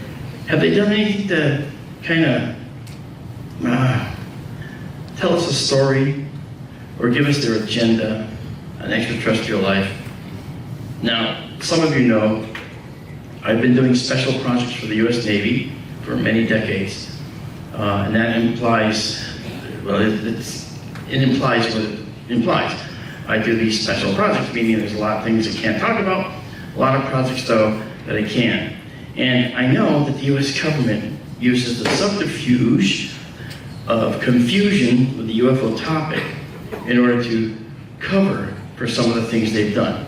I was involved in a project like that. I called them out on a project like that and forced them to make a public disclosure about it. So in my own small little tiny way, I contributed to getting rid of a myth that was getting legs about alien spacecraft, and I'll tell you about that after. So the government likes to use that, and they do influence movie makers. For instance, when we talk about different movies and TV shows, we have this one. Name it quickly. You guys think, of course, yours is still hello. Hello, come on. You know, everybody knows that, right? Okay, this was a message of hope for the human race with a warning. Careful with those nukes. Don't be blowing other things up. And maybe you can join the Galactic Club, right? Okay. And then we have movies like this. Kind of the opposite message. Brains, ooh. Yeah, aliens want to eat our brains. So that one was, you know, just a gratuitous horror movie in space on the Nostromo for the very first movie. Okay, but then we had this one, rather interesting one, and the movie is, of course, Prometheus. Yes, and these guys are known by the title of engineers. That's correct. And the engineers decided Earth was a failure. It was a failed experiment. And so they were going to just destroy it, wipe us all off the Earth, and start again. And we were like, no. And we fought them, we won, otherwise we wouldn't be here. Right? Yeah. And that was a movie of, that brought to light aliens that were so far in advance that were not even considered living beings, not even considered important, not even worth considering for existence, right? So that kind of tried to paint us, and again, these are movie makers, not necessarily government, but these are movie makers trying to point out a message. Are we worth saving? It was the whole theme of this movie. And the answer was, maybe not, but we did it anyway, right? Then we had this guy. Oh, you remember this. E.T. phone home. Elliot. Remember that light on his finger? Okay. E.T. was wonderful. E.T. pointed out the benevolent aliens that didn't want to do any harm. They just wanted to be little scientists and gather plants and study, you know, horticulture and so forth. And I thought that was pretty cool. Neat little message, you know? All right. And then we had this one. Independence Day, where drunken fighter pilots get to fly up in there and blow it up. I mean, at the end. So yes, this was a message of, we're coming to your planet to destroy it, get all you insects off the planet so we can use it for our own purposes. All right? So all these mixed messages, all right? And then we had this one. Close Encounters of the Third Kind, Deluxe Edition. Okay? I had the pleasure of working with the guy who did all the special effects on that movie, Douglas Trumbull. I worked with him for 10 years. That man, I said to him, you know, Doug, I'm just amazed at your talent. He was very self-effacing. He goes, I know, I'm a god. He was kidding. I trust me, he laughed it off. He's almost embarrassed saying it. But he keeps hearing from people, you're just so good, you're just so good. And he was, you know, he passed away, unfortunately. But we worked on many things together, and so he actually did behind the scenes about how this movie was made. And I asked him, what do you think of the message of the movie?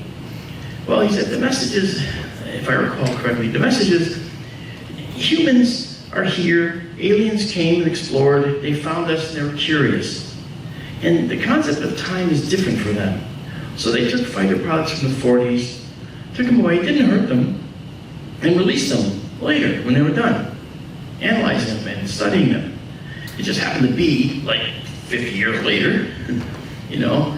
So they don't have the same concept of time. That's very important because we actually have that on our own planet right now with some of the life here on Earth. Did you know that birds don't experience time the way you do? Have you ever watched a bird fly into thick branches and go right through? Doesn't hit a single branch? That's because to the bird, the branches are moving by slower. They perceive time slower.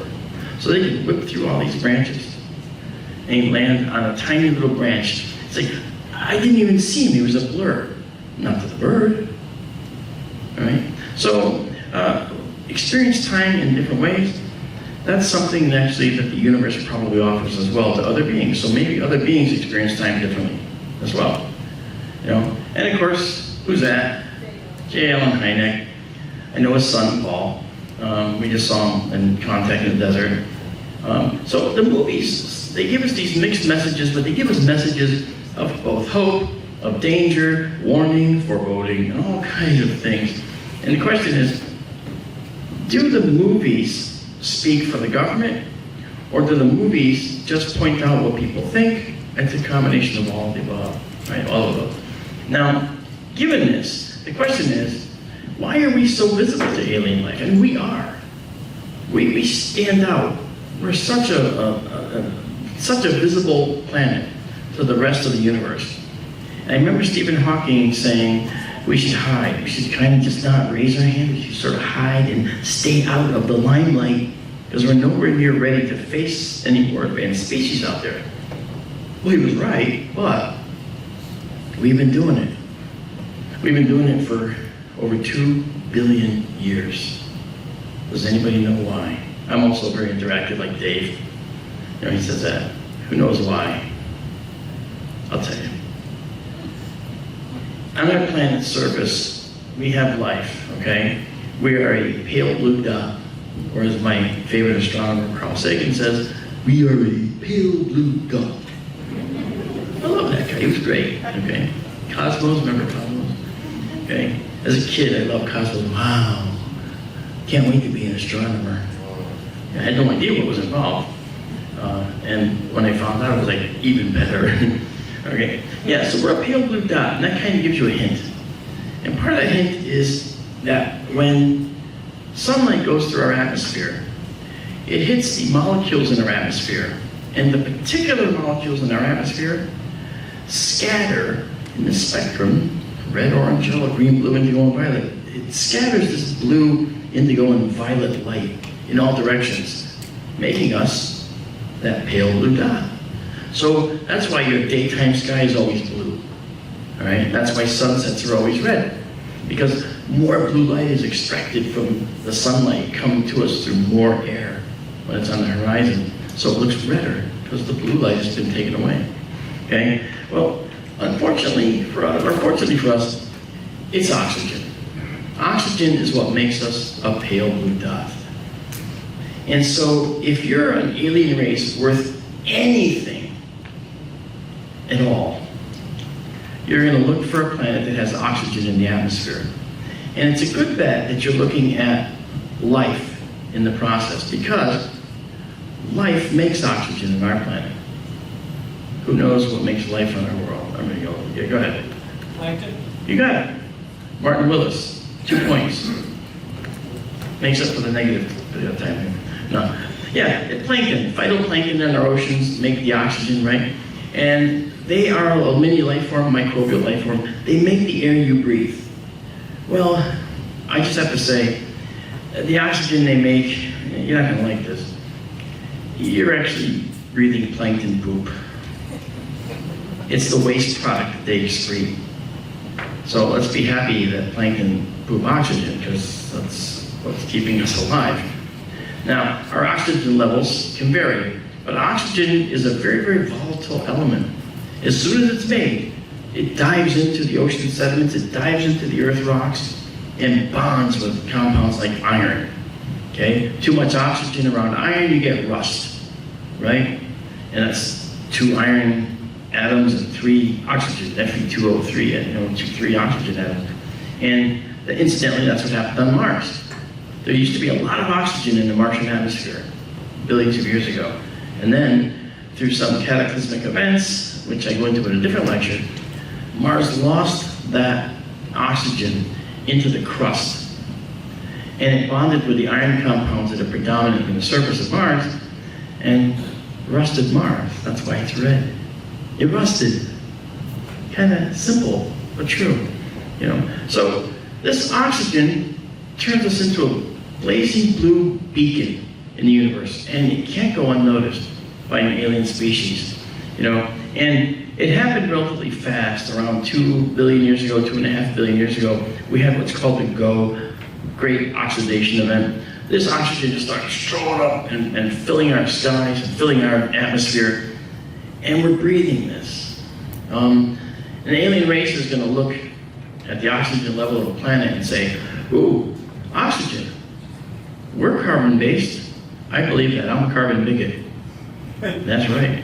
I believe that carbon is the granddaddy of all elements. More things can bond with carbon than any other element in the entire periodic table. Right below carbon is the most likely element that could foster life, and that's silicon. Silicon makes bonds that are just too tenacious. It makes bonds you don't want to break. And just for you guys, I have a joke you can use. Go walking on a beach, you're walking on silicon dioxide. A silicon atom with 2 oxygen atoms. So you can say, rightly, hey, guess what? I'm walking on mostly gas. That's right.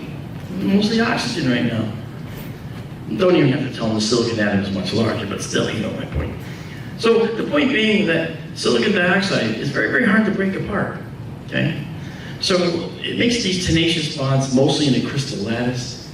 And carbon is much more flexible than that. As you sit here, and if we count to 10, I won't do it, but if you count to 10, 1 million or more carbon bonds have been broken in all of your bodies together, and 1 million more are made.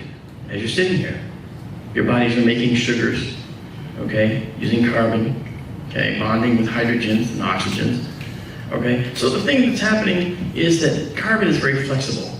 So that's probably the predominant mechanism for life in the universe. Reason is very simple. Carbon is the 4th most abundant element in the whole universe. 3rd most abundant is oxygen. 2nd is helium, 1st is hydrogen. So carbon and oxygen dominate the universe. So it stands to reason most life will dominate in the carbon end. So a carbon-based being is going to need oxygen to survive. So carbon-based beings like us are going to look, or like any other alien, are going to look for oxygen in an atmosphere. And what are they going to do? Hey, let's go there, once they have the capability. And they're gonna. They're going to go, hey, let's go there. You get this planet's cool. You got all this atmosphere here, we got all this, is so cool. And hey, there's little insects crawling around on here. They call them humans. Whatever, they're little insects. Let's just ignore them. Wait a minute, let's test a few of them. Oh, hey, good idea. Let's grab that one. All right, I mean, that's sort of a paraphrasing what I think is going on. I think there's scientists here from other worlds, and they do their diligence. They're here to study us, all right? And they can hide very easily from us. How can they do that? Using the technology I'm about to show you, okay, in just a bit. So oxygen is very important. Photosynthesis in the ocean created it, and the JWST is finding oxygen by looking at those oxygen molecule collisions that I told you about. Now,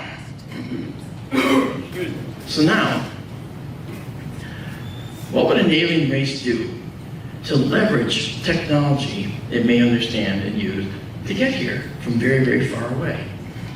Well, to go into that, we just have to take a tiny little visit to the smallest forces there are. And these forces are called the fundamental forces.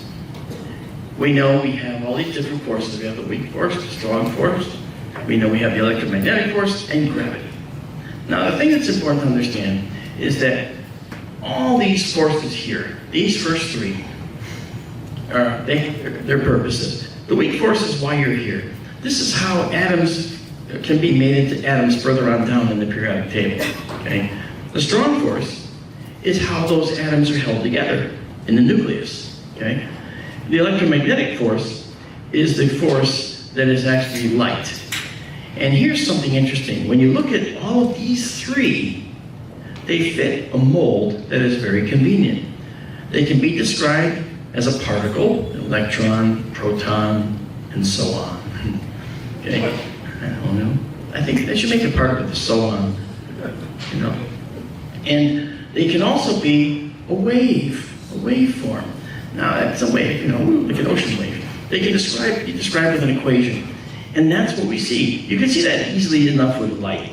Light can be a photon. Light can be a light wave. Okay? That's called duality. We see that for these guys very, very clearly. That's our standard model that we use to make all things physics. Okay? However, this little bugger, gravity, doesn't fit into that. This guy, this has been the toughie. We look at gravity and we see that gravity should have a waveform and it should have a particle form. We should see gravity waves. Aha, we do. When black holes collide, we can see gravity waves ripple through space, the fabric of space. That's another lecture. And that gravity makes these ripples that we can catch and do with detectors, which detect that stuff. Okay? They're laser interferometric gravitational wave observatories. LIGO, L-I-G-O. We have two, one in Hanford, Washington, one in Louisiana, and one over in Italy. Now, those detectors can detect waves coming through, and by the timing at different points they reach those detectors, we can say, oh, it came from there. And we can go right up there and find, hey, there's the black hole that caused that. The collision of two black holes, or merging of neutron stars caused that to happen. So Einstein said we never see gravitational waves. Einstein was wrong. I have to say that softly because I don't want the ghost of Einstein to hurt my shirt. Okay? So obviously these fundamental forces are very important. In gravity, we now see that we have gravitational waves. I want gravitational particles now. We want to talk about gravity in terms of being gravitons, like photons. Particles of gravity. Particles of gravity. Testing 1, 2, 1, 2, 6. Oh, I have a red battery. The battery has to be replaced. Once again, Bill Skywatcher to the rescue. We'll be right back after this commercial break. Do you all have insurance? No. 1,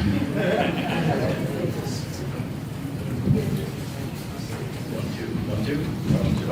Hold on. Switching over. Testing 1, 2. Oh, there we go. Testing. Oh, there we go. Okay, good. It's as if it never happened. Okay, good. So gravitational particles are very important for us to find. And that's the thing that we really have to focus on here. Okay? For instance, if we look at these forces, 3 or 4, these three fit our standard model nicely. Gravity doesn't yet have those particles that we can actually see. We can calculate the force of gravity easily enough. We've left the solar system with this calculation. We've landed on the moon a bunch of times. Yes, we did land on the moon. Don't give me anything about that. Okay. We went to Mars a whole bunch of times, okay, knowing the calculation and figuring it out, okay? And we've done an awful lot, being able to just calculate the force of gravity. We can't do like we can do with light. We can't reflect gravity. We can't bend gravity. We can't stop gravity. It's happening right here. It's going through all this concrete in the whole earth to make us. You did not do that.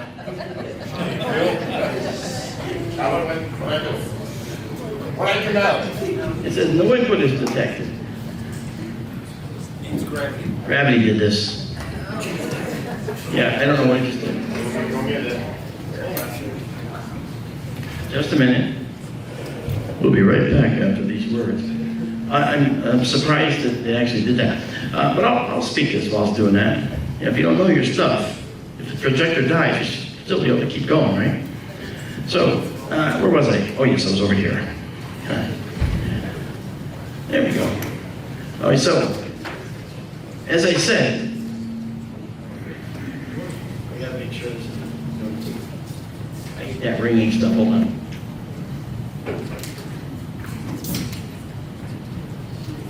Oh, look at that. Excellent. That's pretty magical. I didn't expect that. Yeah, so the gravitational particle has not yet been seen, but it's something that could very well be soon seen. I'll give you an example. Over at the Large Hadron Collider in CERN, capital CERN, is the Large Particle Accelerator called the LHC, Large Hadron Collider, and it's 300 feet underground, 22 miles inside. And they speed up particles very, very quickly, and they collide the particles, and they look at the results. Well, they added a detector to that array called ATLAS, capital A-T-L-A-S. And ATLAS is designed to look for a special particle that seems to be living in a different dimension. And that's interesting enough. So when we talk about these things, we have to go down a path of something called string theory. Now, here's the thing about string theory. We talk about particles, we talk about waves. Now we're going to talk about strings, and there's a reason for that. Because it's a variation of this pretty unproven theory right now, but still very important. Michio Kaku believes it's the only game in town, okay? And here's what this means. If you have a proton, it's always vibrating. The atoms in that table that you're sitting at are vibrating. They're going one direction or another. And if you could stop it at one end of its travel and at the other end of its travel and look at the path it took to go from one end to the other, that's the string. Infinitely small, very small, all right? And so small, infinitesimally small, vibrating strings of energy. And in this particular variation of this, called Randall-Sundrum 1, bear with me for a moment, this is the one that could possibly utilize the particles that the CERN detector is looking at. And here's why they're important. We have our membrane, X, Y, and Z moving through time. They call them membranes. It's our dimension, okay? Use the word dimension for membrane. X, Y, Z moving through time is how we've done everything you've ever done and how we've gone to every other world the way we have. We've gone from point A to point B by traveling from point A through all the points to point B. That's how we've done it, because we're doing this in our 4 dimensions, our X, Y, Z moving through time. That's the only way we know. But then, there's this other dimension now, called the bulk, a 5th dimension in this variation. All right? And this 5th dimension means this. If I'm at part A, I can go right to here, and then just go right to here. And I haven't traversed all those points between point A and point B. You see the analogy? You don't have to see it exactly all right now, but you see the analogy. So what does that mean for us? At the other end of it, something called the Planck membrane. That'd be the other end of the wood. We don't care about that. It's a boundary. So the bottom line is that now that we know that UFOs could be using certain particles to take them out of our 4 dimensions and over to a 5th dimension and then over to another point in our 4 dimensions. Now the question is, how are they doing that? They're doing it, and again, this is not just my idea.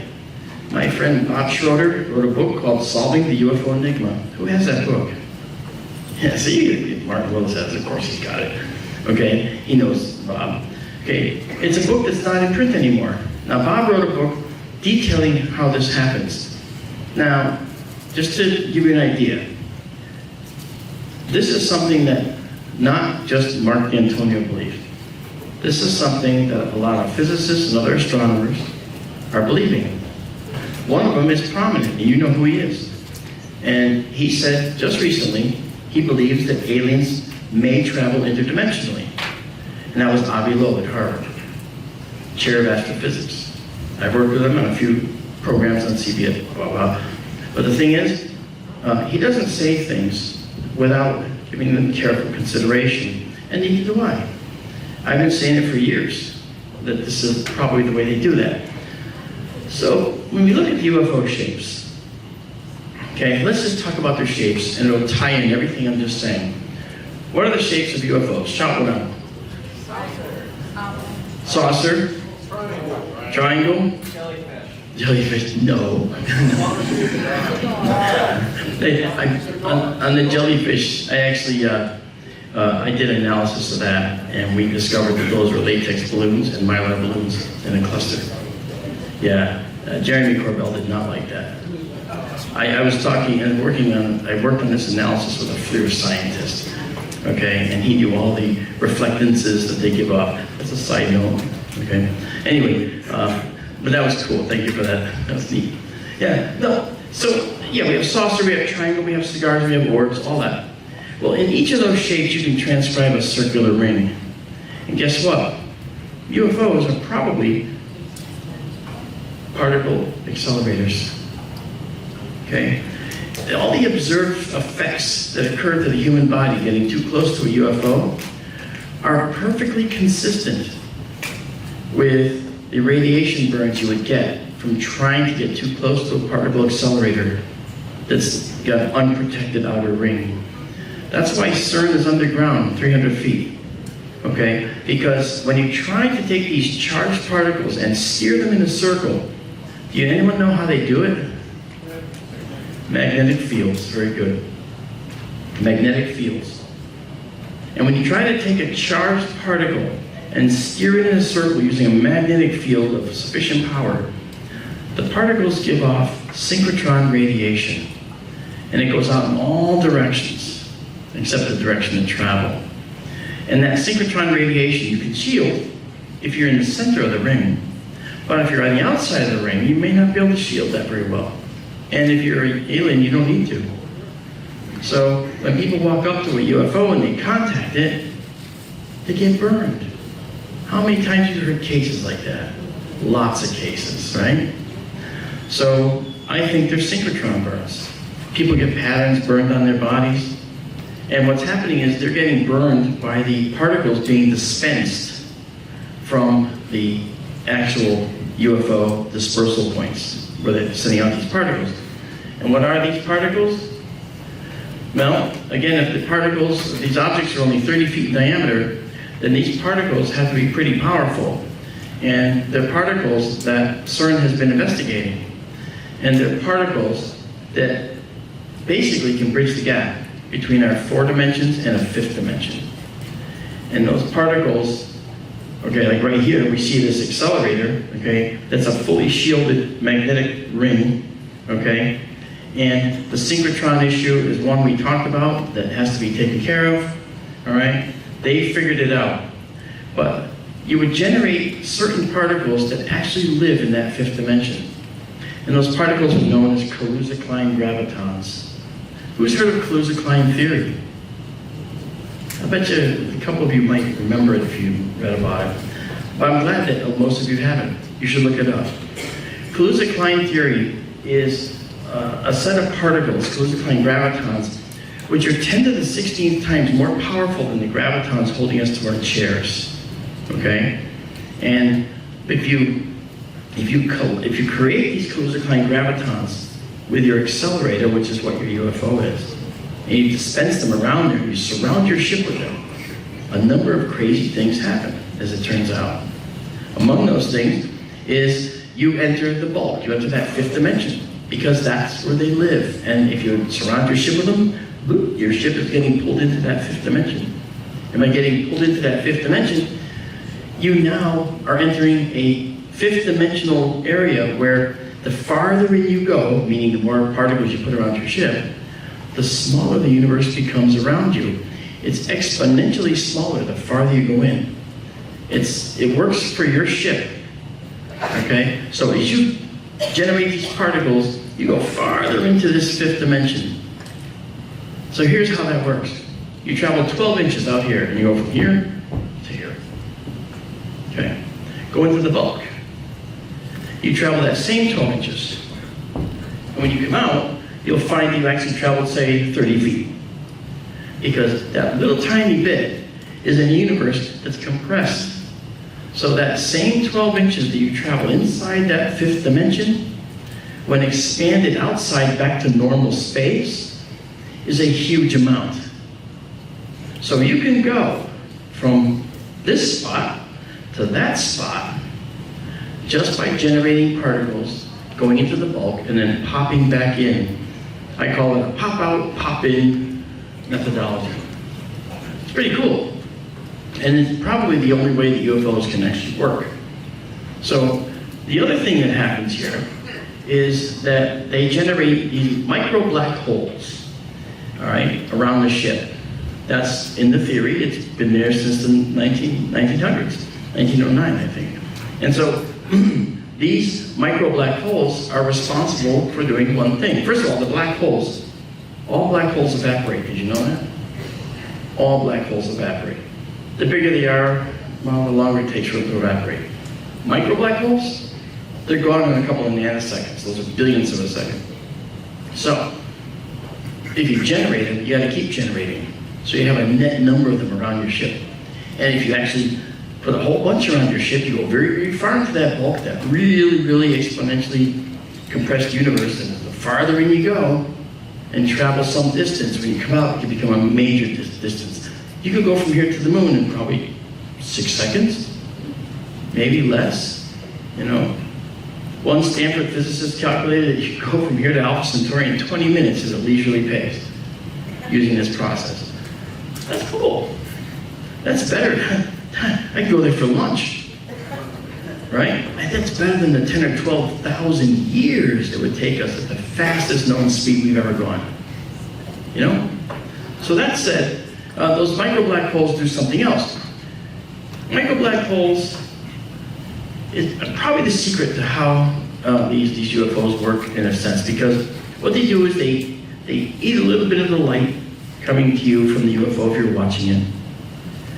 They eat a little bit of the atmosphere, a tiny bit, and then they're out of existence. But they do one other thing. These micro black holes take in and eat some of the Earth gravitons that are trying to get to the ship. So, the UFOs effectively are doing anti-gravity by the very methodology they use to move around. Because the micro black holes eat the gravitons generated by the Earth. All this depends on finding gravitons. But we're getting there.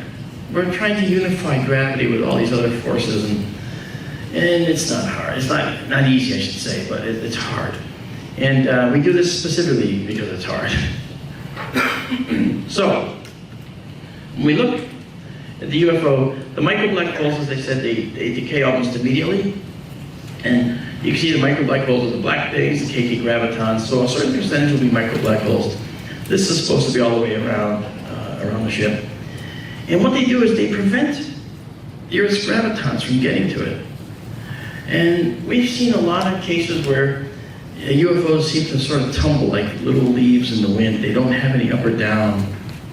And the reason is because they don't need an up or down. You know, the gravitons of the Earth aren't getting there. It's sort of inconsequential. So that said, it means that the ship is not subject to our gravity, and the micro black holes absorb some of the Earth gravitons. So it's like anti-gravity. So the KK gravitons pull the ship into the fifth dimension, like I mentioned. And in this bulk, we already know that it's highly warped. The farther in you go, the smaller the universe is compressed around your ship. So if you translate any direction or any distance inside that fifth dimension, it gets expanded wildly to the actual dimension that you moved when it comes out. You know, so this is essentially how they work. So this is why we can actually see UFOs doing this. They change color, they shimmer. We see that they fade in and out to our vision. They overtly vanish only to reappear elsewhere, right? And that's evidence, potentially evidence, of KK gravitons in use. Now, I'm an astronomer. This is what we look like, except for the shirt. And yeah, I know. But we get this. I can tell you that, changing color and shimmering, well, that could be atmospheric scintillation. When you have a bright star near the horizon, it seems to change color. That's because a tiny point of light is disturbing the air cells, and the air cells are disturbing its light and breaking the light up. Okay. Fading in and out, that's something maybe at the edge of your vision, and overtly vanishing only to reappear elsewhere. Again, that could be something that is due to what's called the autokinetic effect. When you look in the night sky and you see something moving through the sky and it vanishes, your eye starts dancing around. And then if it sees it again, it can be right next to where it just went away. But your eye will think it's in someplace else. You can't fixate on a point in blank space. We learned to fixate on dark shadows in a bush where a predator might be waiting for us. We never needed to worry about a blank space up in the sky with a point light. Okay? So that's why we're not good at that.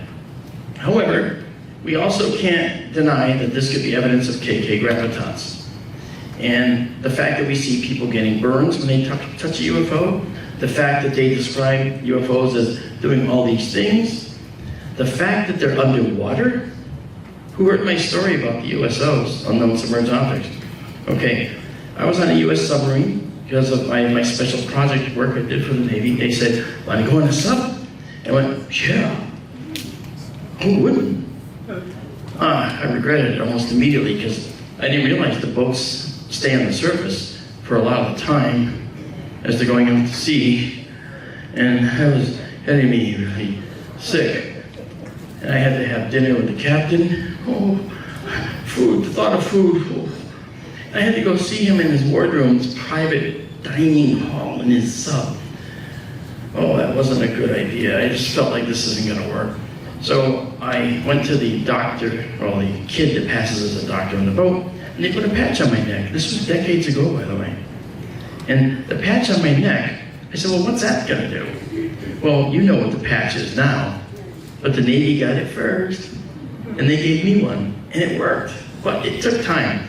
So, and while my stomach was coming back, I sat next to the sonar guy. There's 4 sonar stations on these subs, this particular sub. This one's active, this one was not. I asked if I could sit there, he said, I don't care, sure, sit there. So I did, and he said, newbie getting seasick, please lower it. And so I sat there trying to get my stomach back, and as I was trying to get my stomach back, I started to drift off to sleep, and subs are noisy. They have this din of high pressure air and commands, and so it's like shh, all in the background, white noise. Oh, it was lulling me to sleep, like most of you now. And so what happened was I was jolted awake when the sonarman said out loud and fast, con sonar, fast mover, fast mover. I jolted awake going, oh, what? Fast mover, that a torpedo? Why did I go on this trip? I'm gonna die. And this XO, the executive officer, just comes walking around. Okay, what do you got? I'm thinking, a little faster, the torpedo coming right after, boom. And he's like, and I just sitting there holding my place next to the kid who's looking up at the XO. The XO looks down at the kid and says, where is it? Where's that thing? What's it? The kid gives him a bearing in the range. The bearing, the angle off the boat and the distance away from the boat. And then the XO, the executive officer, says, how fast is that going? And the kid, now incredulous because he's supposed to be able to classify every single thing he sees. That's what sonar school's all about. Had no idea. He put his hands to his side and said, several hundred knots, sir. But he said it loud. I heard it, every syllable. Several hundred knots. That's several hundred miles an hour underwater. Underwater. We don't have anything that does that.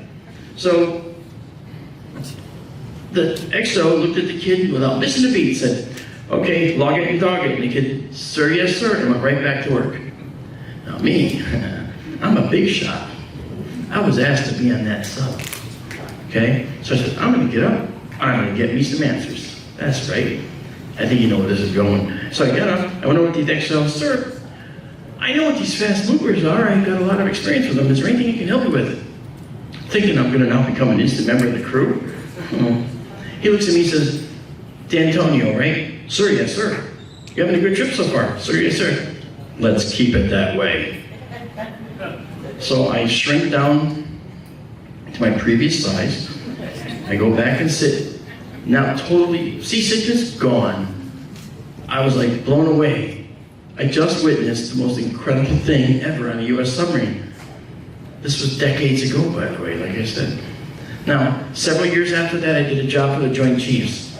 I had to go down and bring them a special project that I created for the Joint Chiefs. I delivered it to one of the Chiefs' homes.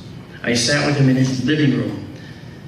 And the words shouldn't have come out of my mouth, but they did. My brain said, don't ask, don't say it. But the mouth was already engaged and saying, sir, what can you tell me about the fast mover program? And I slapped my mouth because I knew I'd done wrong. And he looked at me and he smiled. He said, I can't talk about that program, Mark, I'm sorry. I went, it's okay. Wow, it's real. It's real. I drove back from Washington in a daze. I can't believe it's real. I can't believe it's real. And from that point on, I started studying these USOs, some unknown submerged objects, and it's amazing. They're all through all these navies around the world. The Russians have been seeing them. Chinese have been seeing them. English have been seeing them. Other submariners in our own navy. I had submariners coming up to me saying, on our boat we call those jellyfish. They're not jellyfish. I know. That's the funny thing. Wow. So anyway, that's how it was. And so it turns out that, to me, the verdict is that they are using high gravity to move. Now underwater, they can move underwater. They can stay underwater for an indefinite time, you know. Here's why. Don't worry, you don't have to come over here yet. Okay, I'm talking to Bill, not you, Mark. So the reason is because what they do is they go from our 4 dimensions into the 5th dimension, and they oscillate back and forth quickly. So they're neither here nor here for very long. They don't feel any detrimental effects from being in this 5th dimension. They don't feel any detrimental effects from being in the 4 dimensions that we know. So they don't feel pressure in the deep ocean because they're not really there. But they are, but they're not. They just go back and forth, like with a high frequency. Now the Titan submersible, which I knew was going to implode, I tried to say carbon fiber and titanium isn't going to work. At the joint where they're made, it's going to be stressed, and carbon fiber is going to shatter. And I said that, anyway, another lecture. Okay, but it turns out that with these creatures going back and forth like this between that 5th dimension called the bulk and the 4 dimensions, they go so fast, there's no time for there any effects of the ocean to affect them. They're going back and forth so quickly that they're not really even there. And how do they do that? They do it by generating these particles at such a rate,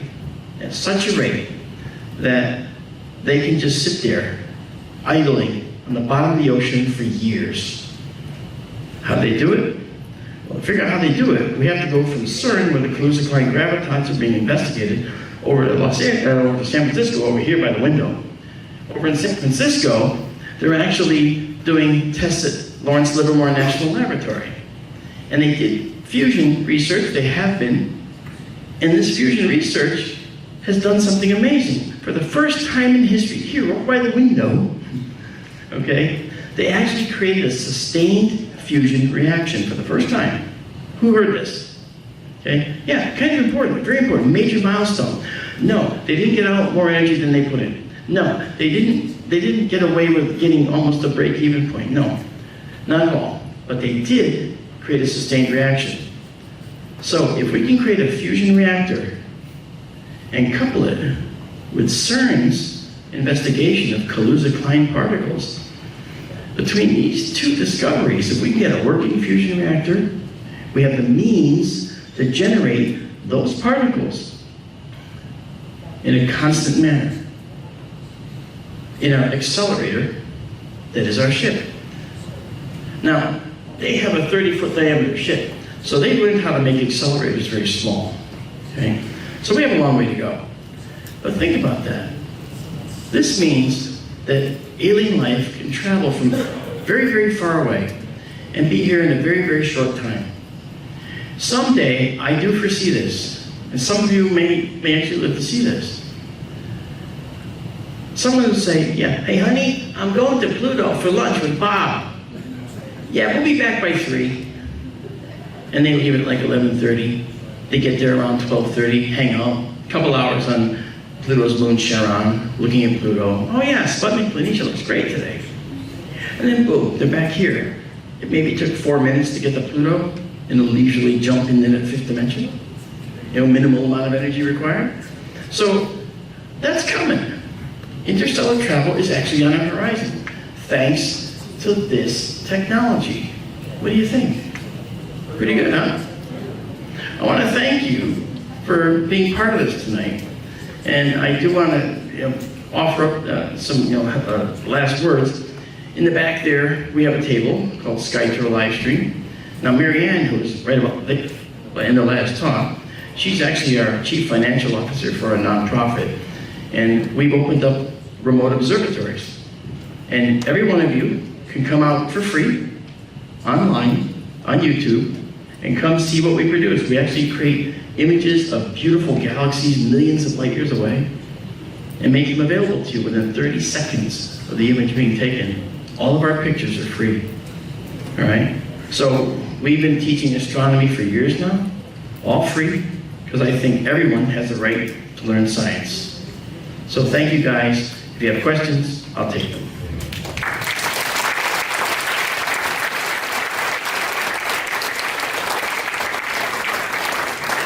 Yeah.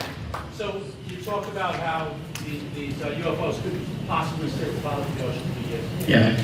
And talked about how they avoid gravitation. What about pressure? Exactly. Well, the point about pressure is that because they're going back and forth between the 5th dimension and our 4th dimension so fast, they're literally, as I said, neither here nor there. Now, if they shut that down, they will be subject to the pressure and they'll implode immediately. Right? Now, the Titan imploded in less than 1 millisecond. That's pretty quick. But if you're looking at something that's moving and oscillating at many megahertz in frequency, you're not even remotely close to that. So if you can oscillate back and forth, you're out of there before pressure can even affect you. And if you can do that at a constant rate, you can be there for years. It's constant. You're welcome. Any others? Yeah. How would you navigate all I was wondering if anyone was going to ask. Okay, first of all, we can't.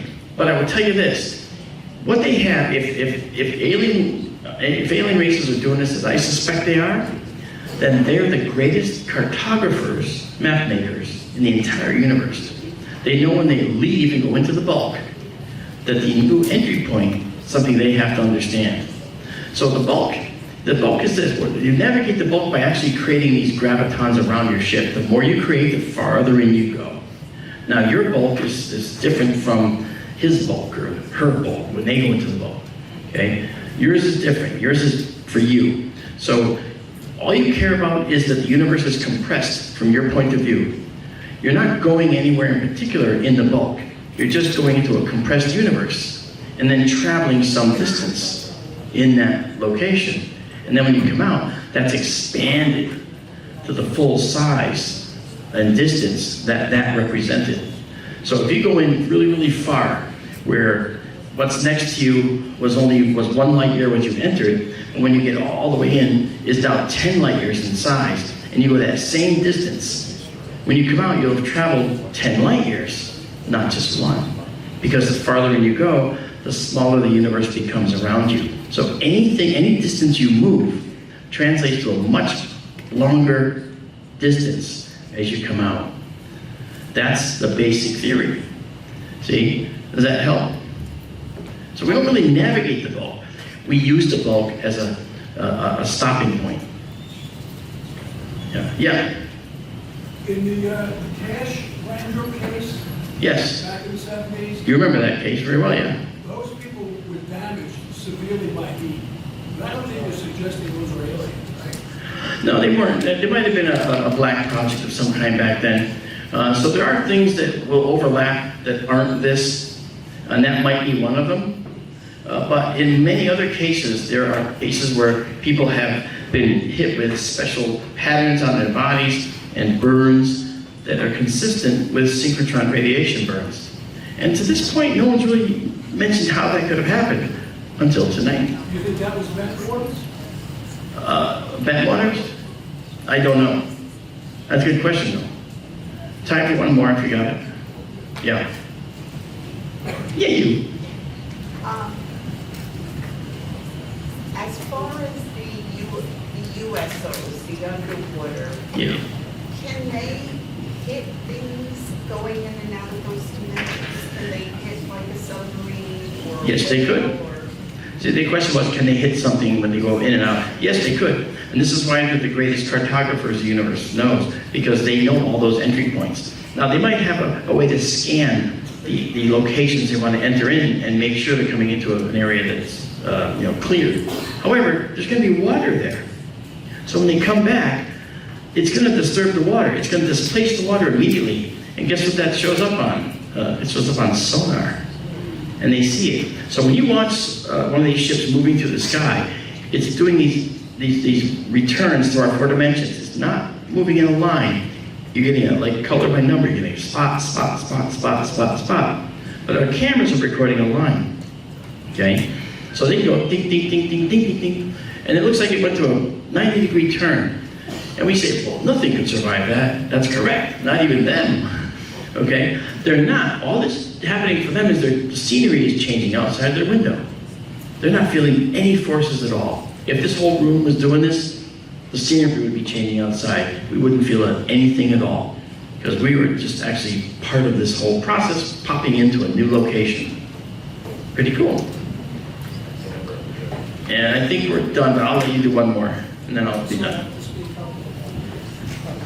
Would that possibly be protected from any sort of attack?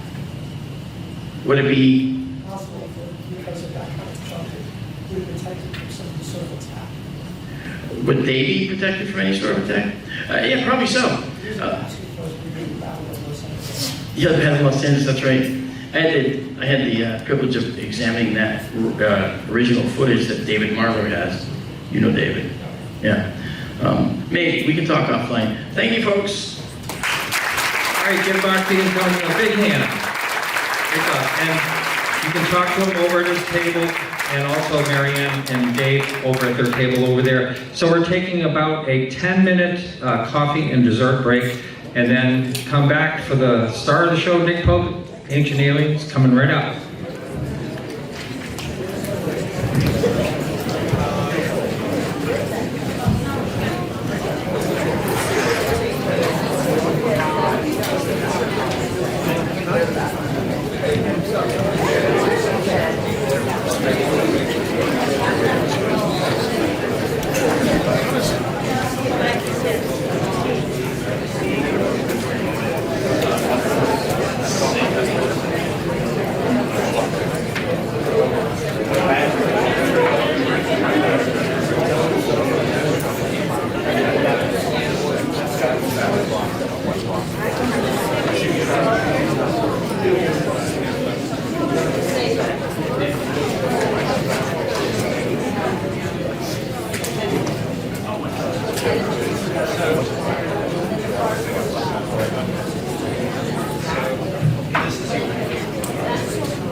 Dude, I ran.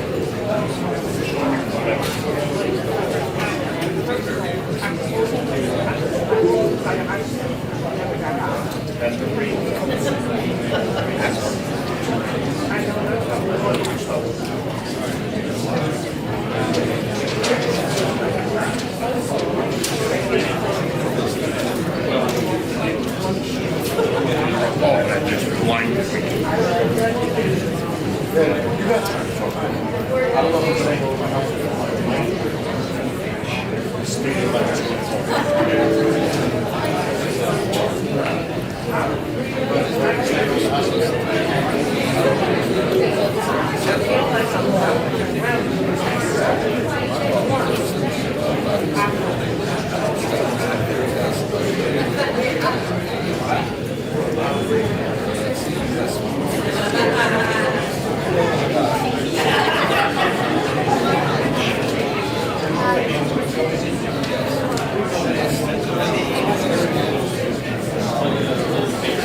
going to start in about 1 minute. 1 minute.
All right, ladies and gentlemen, first of all, I want to say thank you. This is the third year I've been here, and this is definitely the biggest crowd. Really nice to see everyone come out for this. So our last speaker of the night, Nick Pope. If you've been watching TV at all on any type of UFOs or commentaries on UFOs on the news, a lot of time you'll see Nick Pope. He worked for the Department of Defense in England from 1985 until 2006. From 1991 to 1994, he was on the so-called UFO desk. Very interesting. You know him from Ancient Aliens. He's the guy, you know, when I say, oh yeah, Nick Pope from Ancient Aliens, everyone always says the same thing. Was that the guy with the hair? No, this is, well, he has hair, but it's not the guy with the hair. Anyway, I'd like to welcome Nick Pope. Thank you. Thank you very much, Martin. Thanks also to Lance, to Katie, to Bill, to everyone who has worked so hard to make this event the success it is. Thanks to the sponsors. Thanks to everyone doing the catering and things. And above all, thanks to you. I mean, I know that today has been a long day and, the rain didn't help anyone with the festival part, the outside part. So, thank you for staying the distance. And I'm going to talk for about an hour and then throw it open for as many questions as we can fit in. So I'm not going to say much about my background because Martin covered that, but essentially, yeah, I was a civilian employee in the British Ministry of Defence, which is the UK's equivalent of the DOD here, and my job on the so-called UFO desk was basically to research and investigate the phenomenon, to assess the defence, national security, and safety of flight implications. A lot of people ask, so I'm going to get this out of the way, how can you talk about this at all? Isn't it all still secret? What about your non-disclosure agreement? Well, we were a public-facing program, rather similar in many ways to the old US Air Force program Project Blue Book. 95% of our cases came from the public. And of course, so what that means is that a lot of the material we were dealing with was unclassified, though we did do some classified work too, of course. So the reason I can talk about my former government service is that, firstly, a lot of it is unclassified, and secondly, the British government has declassified a lot of this. Between 2008 and 2017, the British government had a program to declassify and release to the National Archives about 60,000 pages of UFO-related documentation, quite a bit of which I wrote, actually. So, it was a kind of blast from the past seeing it released. And in fact, I came back to help them promote that, to try and, I guess, promote open government and freedom of information.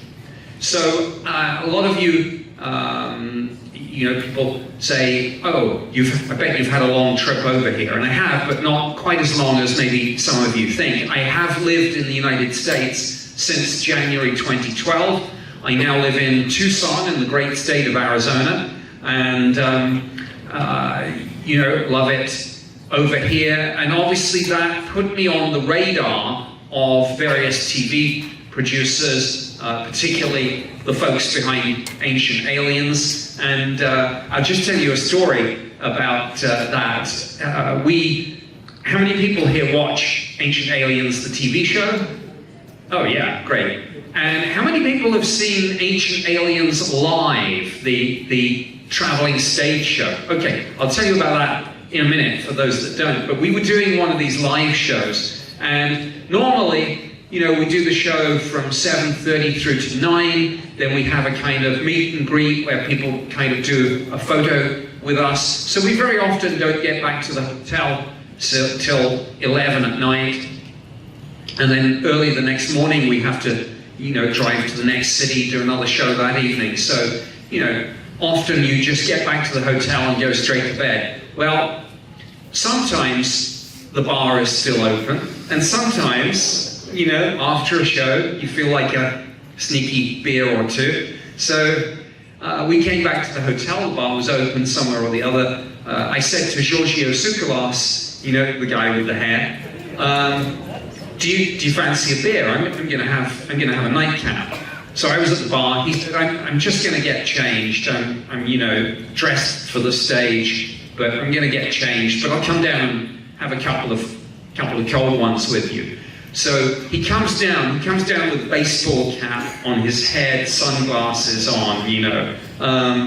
Some people come in, they see me at the bar. Giorgio's just arrived, and they're like, oh my gosh, it's Nick Pope! Oh my gosh, it's Nick Pope! And one of them elbowed Giorgio, and they said, hey buddy, would you mind taking a picture of me with Nick?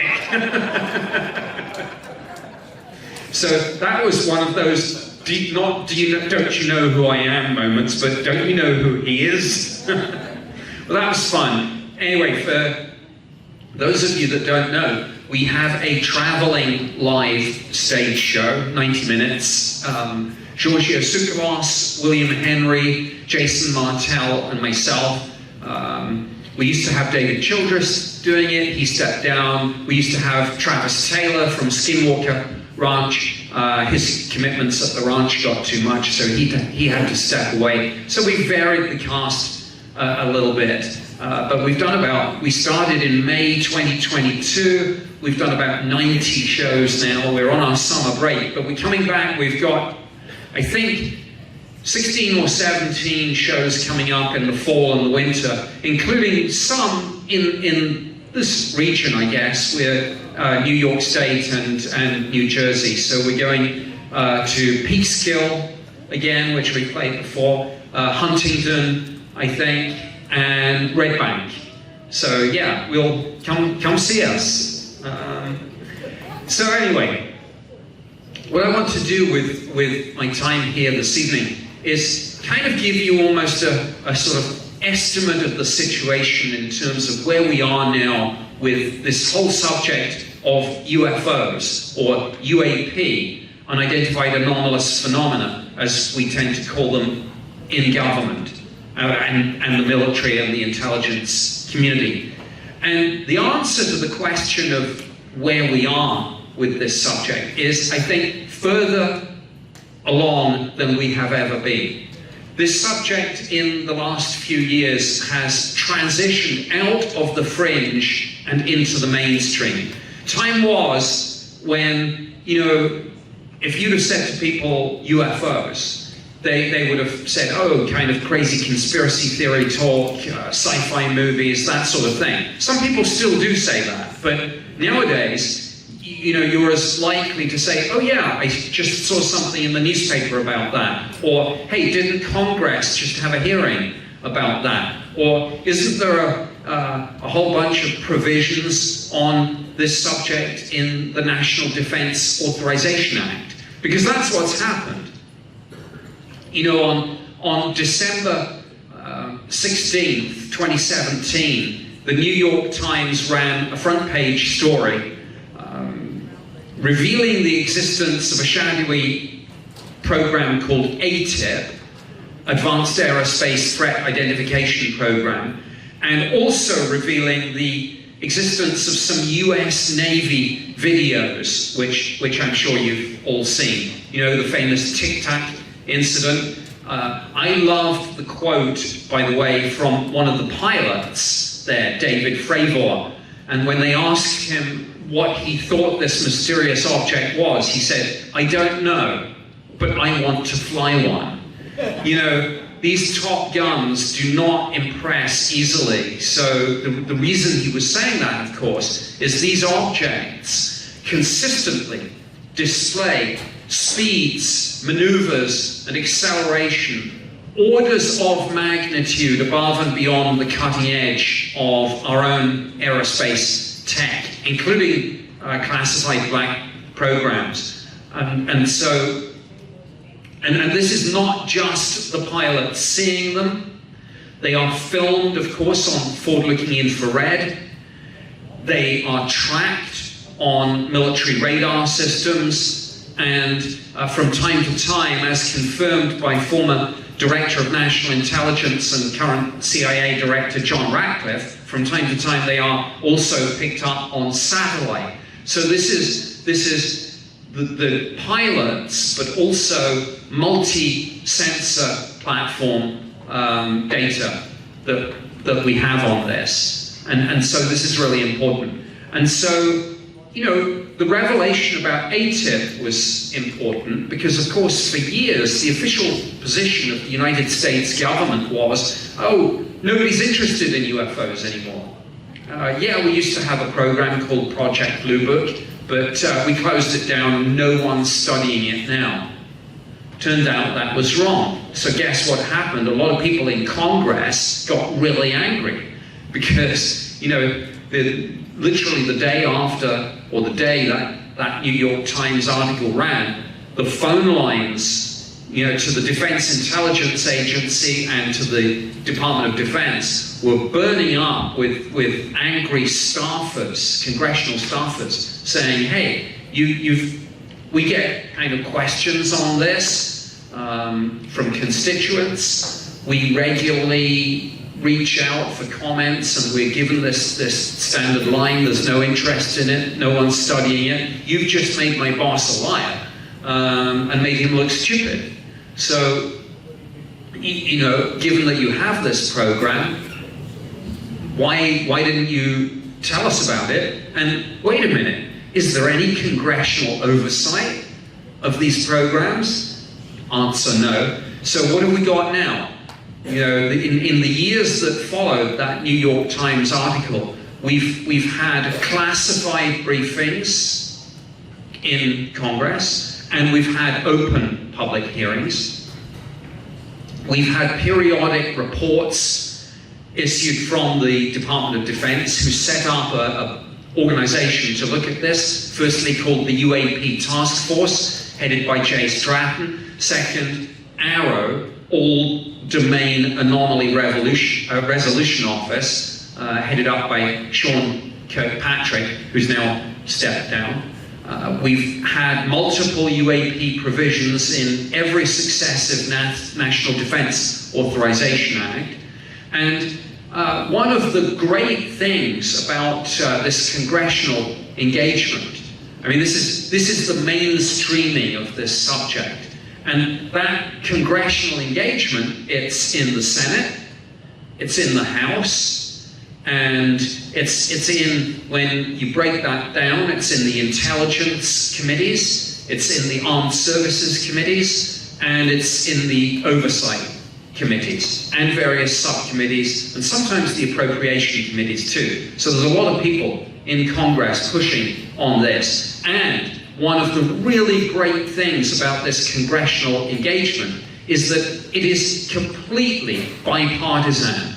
In these politically divided times, we actually have Republicans and Democrats working together, pushing for answers to the American people on this. I mean, how many times have you actually seen AOC and Tim Burchett sitting down together, trying to get something done. So I hope that bipartisanship continues. And we've had, of course, various whistleblowers coming forward. I'm sure you know the names of many of these people: Lou Elizondo, David Grush, Matthew Brown, Jake Barber, some other ones too. There has been some pushback, and this is an interesting one, actually. It's quite a controversial one. Dave Grush, let me say, he's testified under oath to Congress. You probably saw that House Oversight Committee hearing where he basically testified, like I say, under oath, that all these rumors that we've heard for years about legacy intelligence community programs on crash retrievals and reverse engineering, he said it's all true. Now, a lot of people say, well, how do we know this guy is who he says he is? You do not get anywhere near testifying before Congress without being very thoroughly vetted. First of all, they go to the Pentagon and they say, hey, look, this person claims to have worked on the UAP task force. Did he?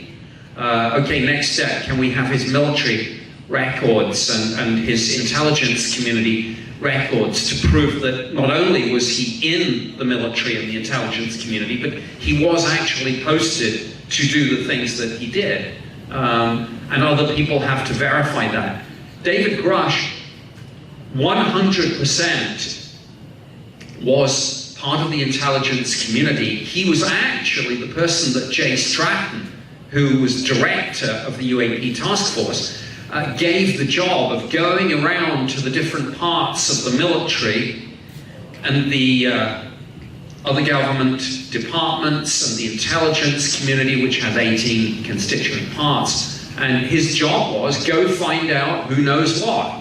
You know, go to each and every department and agency and find out who's their expert, who's their subject matter expert, and then get them on as that particular agency's representative on the UAP task force, which is supposed, you know, multidisciplinary, cross-government effort on this. So when David Grush testifies to Congress that he's spoken to 40 individuals who have confirmed the reality of that, he doesn't mean he's been in some sort of internet conspiracy chat room. He means that he's been to CIA, DOD, NSA, DIA, you know, etc.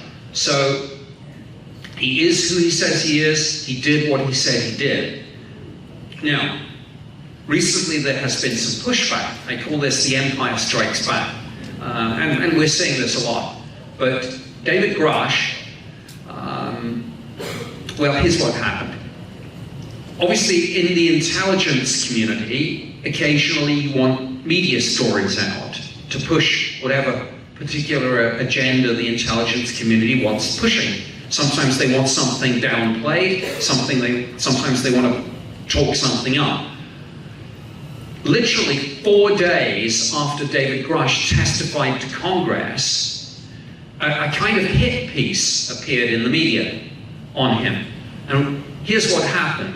Elements in the intelligence community contacted one of their journalistic conduits and said, look, you know, if you were so minded, you might think it would be a good idea to put in a Freedom of Information Act request to a certain police department in a certain location at a certain period of time, and who knows, you might find something interesting. So, of course, the journalist knows he's being played, but, you know, is not going to pass up a potentially juicy exclusive about, you know, something that's just hit the news. So, he makes his Freedom of Information Act request. Sure enough, turns up some records that a family member called the local cops to say that David Grush was, you know, depressed. He seemed to be drinking. and there were concerns about his state of mind. So, of course, this media piece appeared as a kind of hit piece, really to kind of make him out to be some sort of nut job. Now, here's what actually happened. He had PTSD. And he had PTSD because he served his country in Afghanistan. This is what these whistleblowers are. This is what their background is. These people should be, Tim Burchett, Representative Tim Burchett, said it best, and I'm going to quote him word for word. He said, you know what? I'm not going to do the accent, but he said, you know what? Okay. Here in Tennessee, he said, we don't mock veterans for having PTSD. We thank them for their service. So this is the dynamic at the moment. There is a struggle for narrative control going on. There are a whole lot of people who've done this from the inside who want to talk about it, but there's a whole lot of other people who don't want this to come out. And in a moment, I'm going to get into some speculation about why that might be. I want to end this sort of where we are introduction bit with what's happening next. 3 things coming soon. Number 1, more whistleblowers are coming forward. If the deep state and the intelligence community thought that doing a dirty trick on Dave Grush was going to deter other people from coming forward, then they've misjudged who they're dealing with, because people say, oh, that's the way you're going to play. Bring it on. So, more whistleblowers will be coming forward shortly. Number 2, there will be more congressional hearings, both in the Senate and in the House, and across various committees. What I find interesting sometimes, if you ever get a chance to see this, watch what happens when some of them come out of the classified hearings. Because what often happens is they know when the classified briefings, the media know when the classified briefings are going to be. And they're kind of waiting out in the corridor, and when people come out, they kind of stick the microphone in their face and say, hey, what happened? And they go, well, it was classified, but... and they drop a few hints. So after one of these things, Jian Xinhan said, she was asked, what just happened in that briefing? And she said, well, I can't discuss it because it's classified. But if you were to ask me whether or not I thought we were alone in the universe, I would say probably not. Then John Kennedy came out of one of the briefings and started talking about spy balloons and then UAP, and then his very last comment was, he said, lock your doors tonight. And that kind of got me thinking, which is going to play into what I'm going to present in a minute. The idea that this might not be all kind of, kumbaya, and the space people are here to save us from blowing ourselves up, or they're here to invite us into the Galactic Federation or whatever. But let me just finish off. The third thing that's going to be happening. Number 1, more whistleblowers. Number 2, more hearings. But number 3, how many of you have heard of this newly formed body? It's called the Task Force on the Declassification of Federal Secrets. They're currently looking at the assassination of JFK. They are also going to be looking at the assassination of RFK and of Martin Luther King.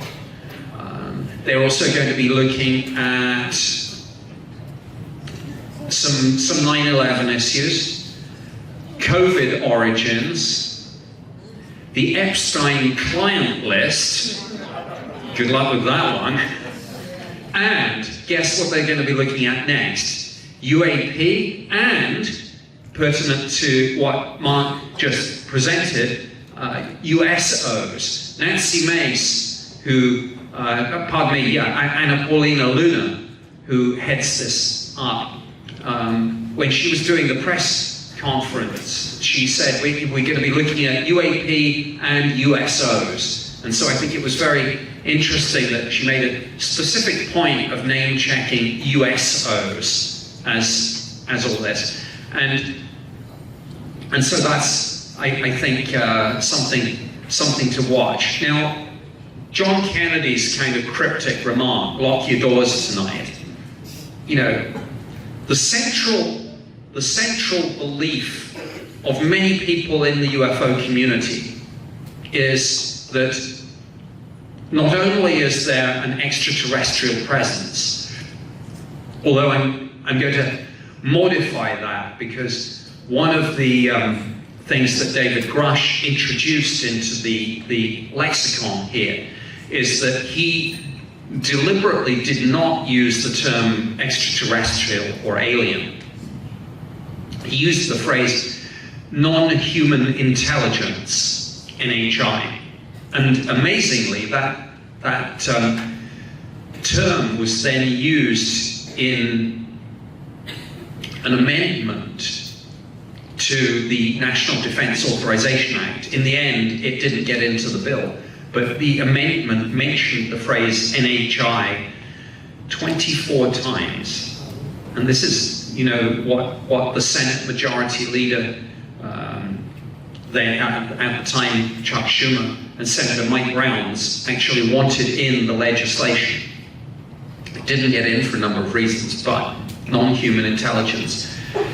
So the central belief is that not only is Earth being interacted with by a non-human intelligence, but that elements in the government, military, the intelligence community have known about this since Roswell in 1947, when it's alleged that something crashed in the desert, and have consistently and aggressively covered this up, that there is a decades-long conspiracy. And I want to get into a little bit about this, because one of the things I think it's interesting to do with this subject is to ask the different questions or find the different angles in all of this. So one of the questions is, the UFO community always talk about disclosure, right? Disclosure with a big D, because this is important. And, you know, different people define disclosure in different ways, but the way I define it, the simple way of defining it, is that it's official acknowledgement of that non-human intelligence and its presence or interaction with us. And you could ask, what would disclosure look like? And I think the answer is very easy. It would be that throughout the course of the day, let's say it's tomorrow, word comes through, there's going to be a live presidential briefing on a matter of national and international importance. And that briefing will probably take place, I don't know, 8 p.m. Eastern, live from the Oval Office, simultaneous broadcast on all the major networks. And you will cut to the president, and he will say, looking straight down the camera at us all, "My fellow Americans, people of the world, we are not alone." And that's disclosure, done. So that's the absolute fantasy end state of many people in the UFO community. Here's my kind of follow-up question with this, my angle on that is, well, wait a minute. You know, I've worked in government. I know about the rules of classifying information, and, you know, broadly speaking, say, here, the definition of top secret information is information, the unauthorized disclosure of which would cause catastrophic damage to the national security of the United States. That's the definition of top secret information. Well, wait a minute, go back to our disclosure. my fellow Americans, people of the world, we're not alone. How does that translate to something that causes catastrophic damage to the national security of the United States? It doesn't, in and of itself. So here's my point. If this has been going on for nearly 80 years since Roswell, and disclosure hasn't happened, assuming that there is indeed an NHI smoking gun that elements in the government are aware of, why haven't they disclosed before? Because, and here's the point with this, if disclosure was easy, we'd have done it by now, right? Because it's easy. I just scripted it, actually. So that would be how it was done. So, if it's not easy, it must be hard. Why is it hard? And why do certain people keep dropping very dark side hints about all this? And so this is the sort of speculative fun part of this presentation. Think of it as a thought experiment, which you can all kind of carry on when on your way home, next time you're sitting around the dining table, next time you're in a restaurant or a bar or wherever you are. Kind of kick this around and say, well, yeah, why would they keep it secret? Because my hypothesis here, my reason why we're 78 years on after Roswell and still no disclosure, my hypothesis is something must be making it very difficult. A dark side, a secret too terrible to be told. So, what might that be? Well, okay, I'm going to finally show a slide. And it's not a very good one. Look, these are just generic slides to make points. So a lot of people say, okay, yeah, maybe the answer is the technology. And I get that. I get that. That you know, again, think back to what Mark was just presenting and some of the science, the physics of this. Almost any conceivable propulsion system that is going to bring an NHI here is going to involve the generation of very large amounts of energy. And what can you do with something that generates very large amounts of energy? You can weaponize it, right? Almost everything like that can be made into a weapon. One of my favorite, who's seen the Richard Burton movie, The Medusa Touch? Ooh. At least two. Oh, the rest of you have a treat in store. Go see it. It's a brilliant performance. Anyway, but there's a line in there where the character played by Richard Burton says, "We find what powers the sun and we make bombs of it." So the weaponization of the technology is absolutely a potential factor here. Because look, I'm reminded of something that Marco Rubio said. Again, talking about this high-level congressional engagement. Marco Rubio was asked, do you think any of this could be like a foreign adversary? Could any of these UAP be like some secret prototype aircraft or drone belonging to an adversary? Marco Rubio said, you know what? I would rather this is extraterrestrial, because if this is Russia or China, then they've made a quantum leap development and developed technologies that make the cutting edge of our aerospace technology look like kids' toys. So let's hope it's not Russia and China, or North Korea, or Iran, or anyone. So yes, there is a concern about the weaponization of exotic technology, if it exists. But you could ring fence that. Go back to that my fellow Americans, people of the world, we're not alone. Obviously, there's going to be a whole bunch of follow-up questions, and a lot of it is going to be about the tech. Well, how do they get here? You know, is faster than light travel a real thing? Is it wormholes? Is it warp drive? Is it something else? Can we have that technology? Will we go to the stars in our lifetime? All those questions. You know, the answer to that could be, look, we're aware of the technology, we're working on it, but we're not going to discuss it because we don't want that tech getting into the hands of anyone who would weaponize it. So you could ring fence it, but that's not what's happened, which leads me to believe that the technology is not the only answer. And by the way, I'm not 100% convinced that we could figure out the technology anyway. In a universe nearly 14 billion years old, there might be civilizations that got going 1 billion years before we did.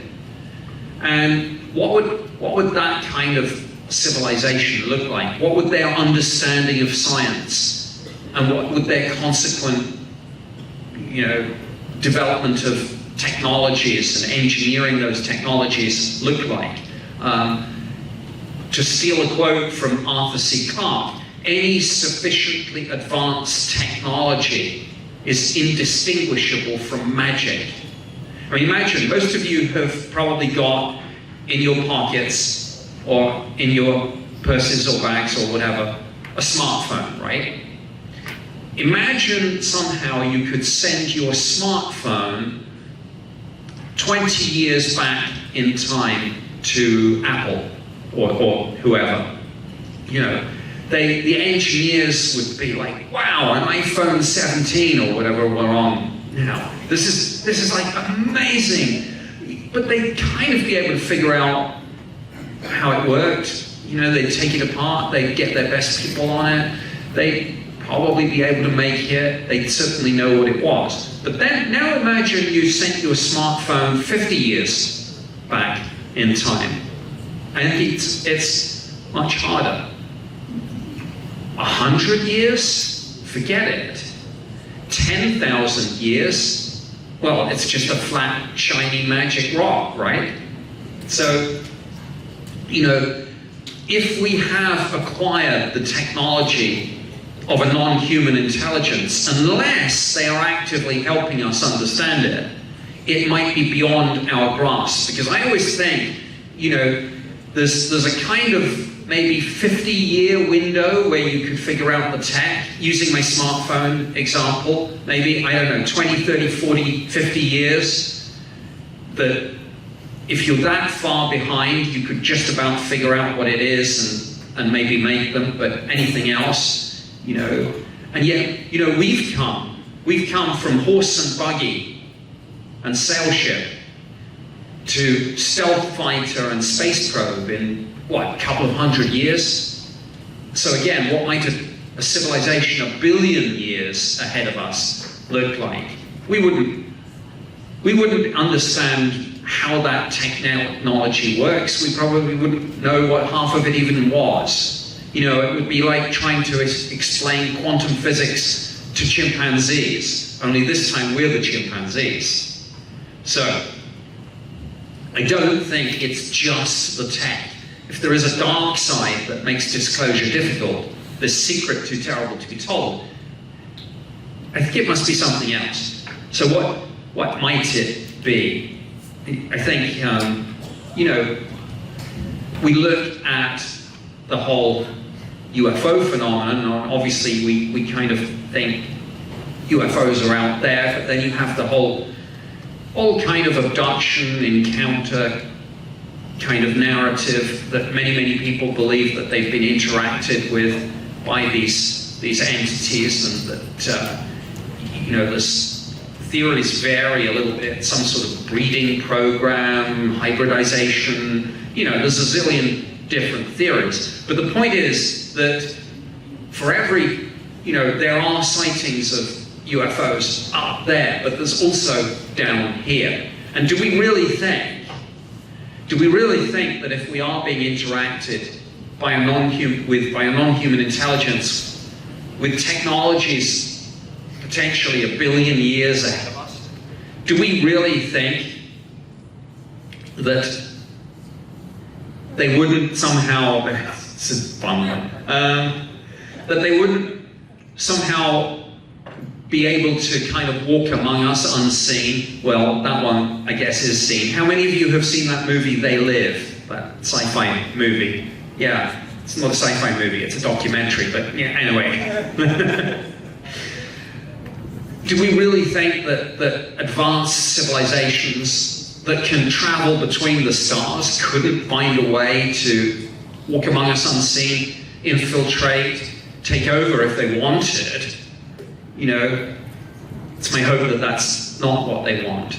So again, aliens among us, is that the ultimate secret, that we are already enslaved, and that an elite, not necessarily the political rulers, but that somewhere hidden, unseen, but among us are the real rulers of this world, you know, mining it, exploiting our resources, whatever it might be. You know, people say, oh, it's, you know, they're here for the water, they're here for the gold. Some people say here to harvest our souls. You know, that's a little bit scary. And kind of, you know, brings me to the point of, you know, I'm sure that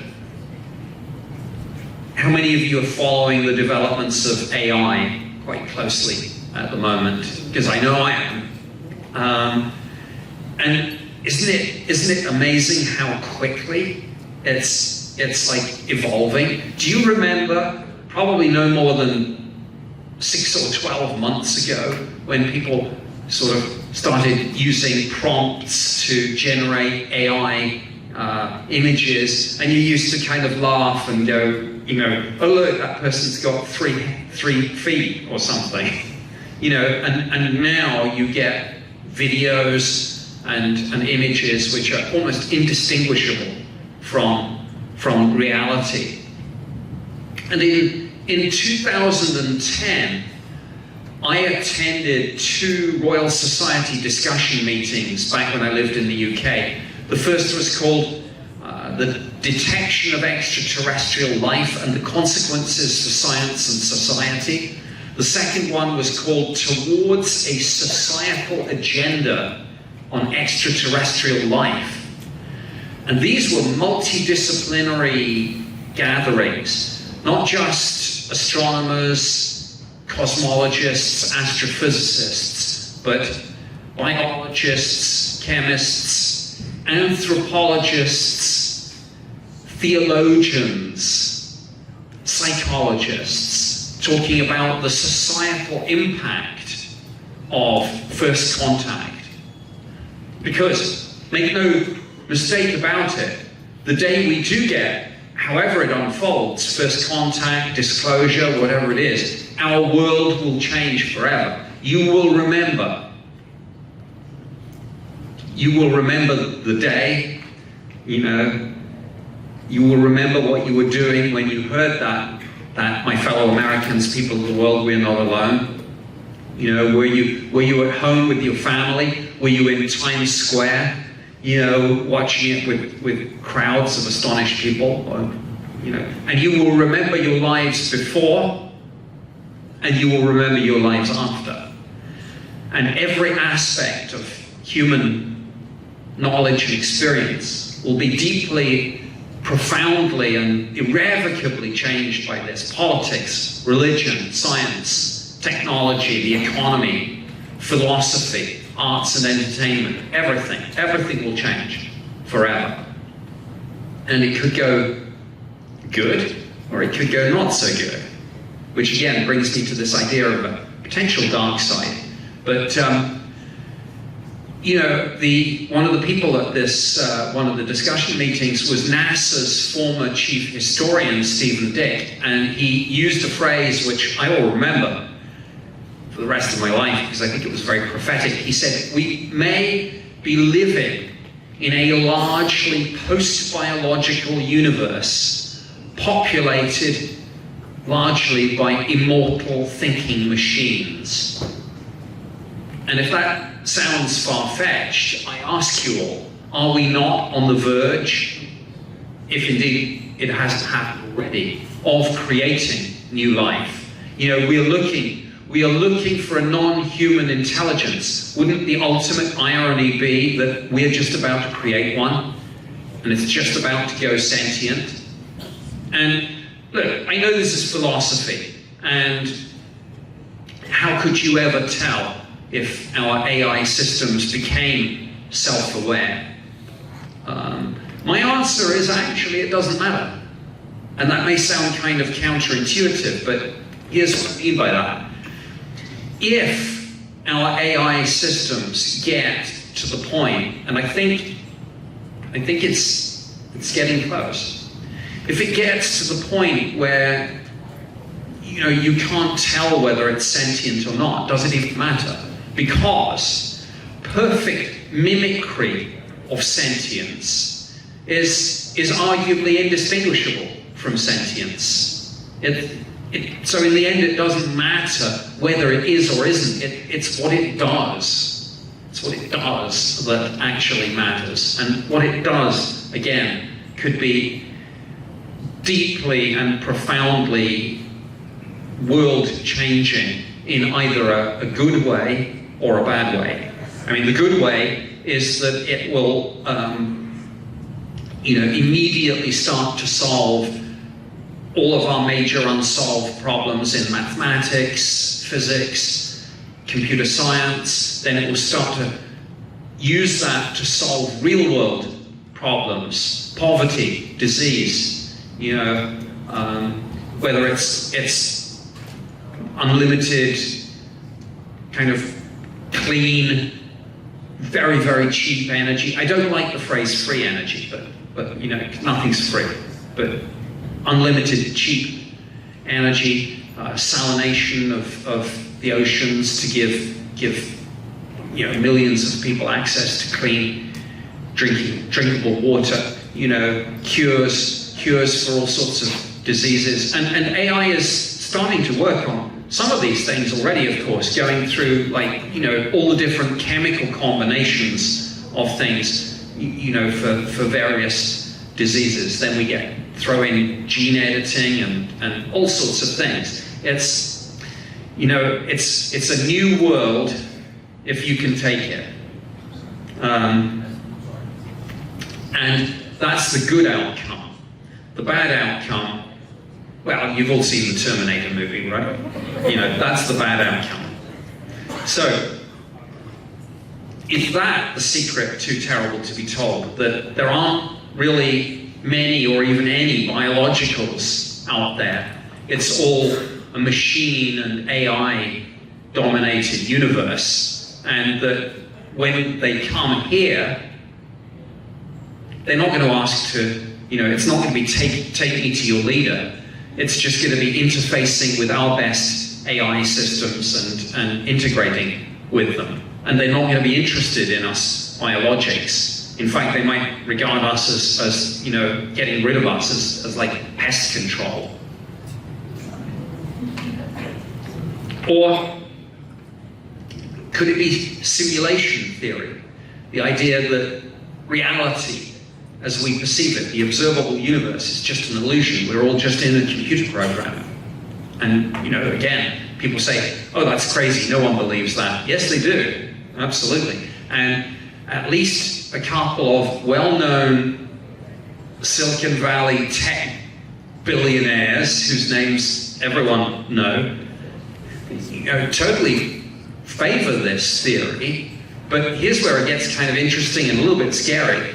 Guess what they're doing? Behind the scenes, they're invested in this intellectually and financially, and they're trying to figure out a way to, and I'm going to use this phrase because I can't think of another way to put it, they're trying to find a way to bust us out of the matrix because they want to talk to the programmers and say, hey, why did you create us? What is this all about? And is that the secret too terrible to be told that makes disclosure not something that is easy, but something that is hard, and therefore something that isn't being done? And so, again, there has to be a reason why, if there is a smoking gun, as most people in the UFO community believe, there has to be a reason why it has not been revealed. And like you say, the idea that there's an unpalatable truth. Are we just somebody's computer science experiment? Whether it's in a simulation or whether reality is real, but the whole universe is just some non-human intelligence high schooler science experiment, and the teacher has come round and said, oh, that's really bad, scrub that, you know, pull the plug.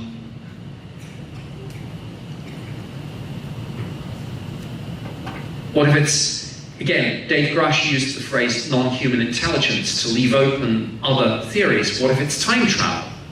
You know, again, now, we absolutely wouldn't want time travel tech out there. You know, imagine some neo-Nazi kind of nut job, kind of, you know, using that to go back and give Hitler the atom bomb in 1939 or something.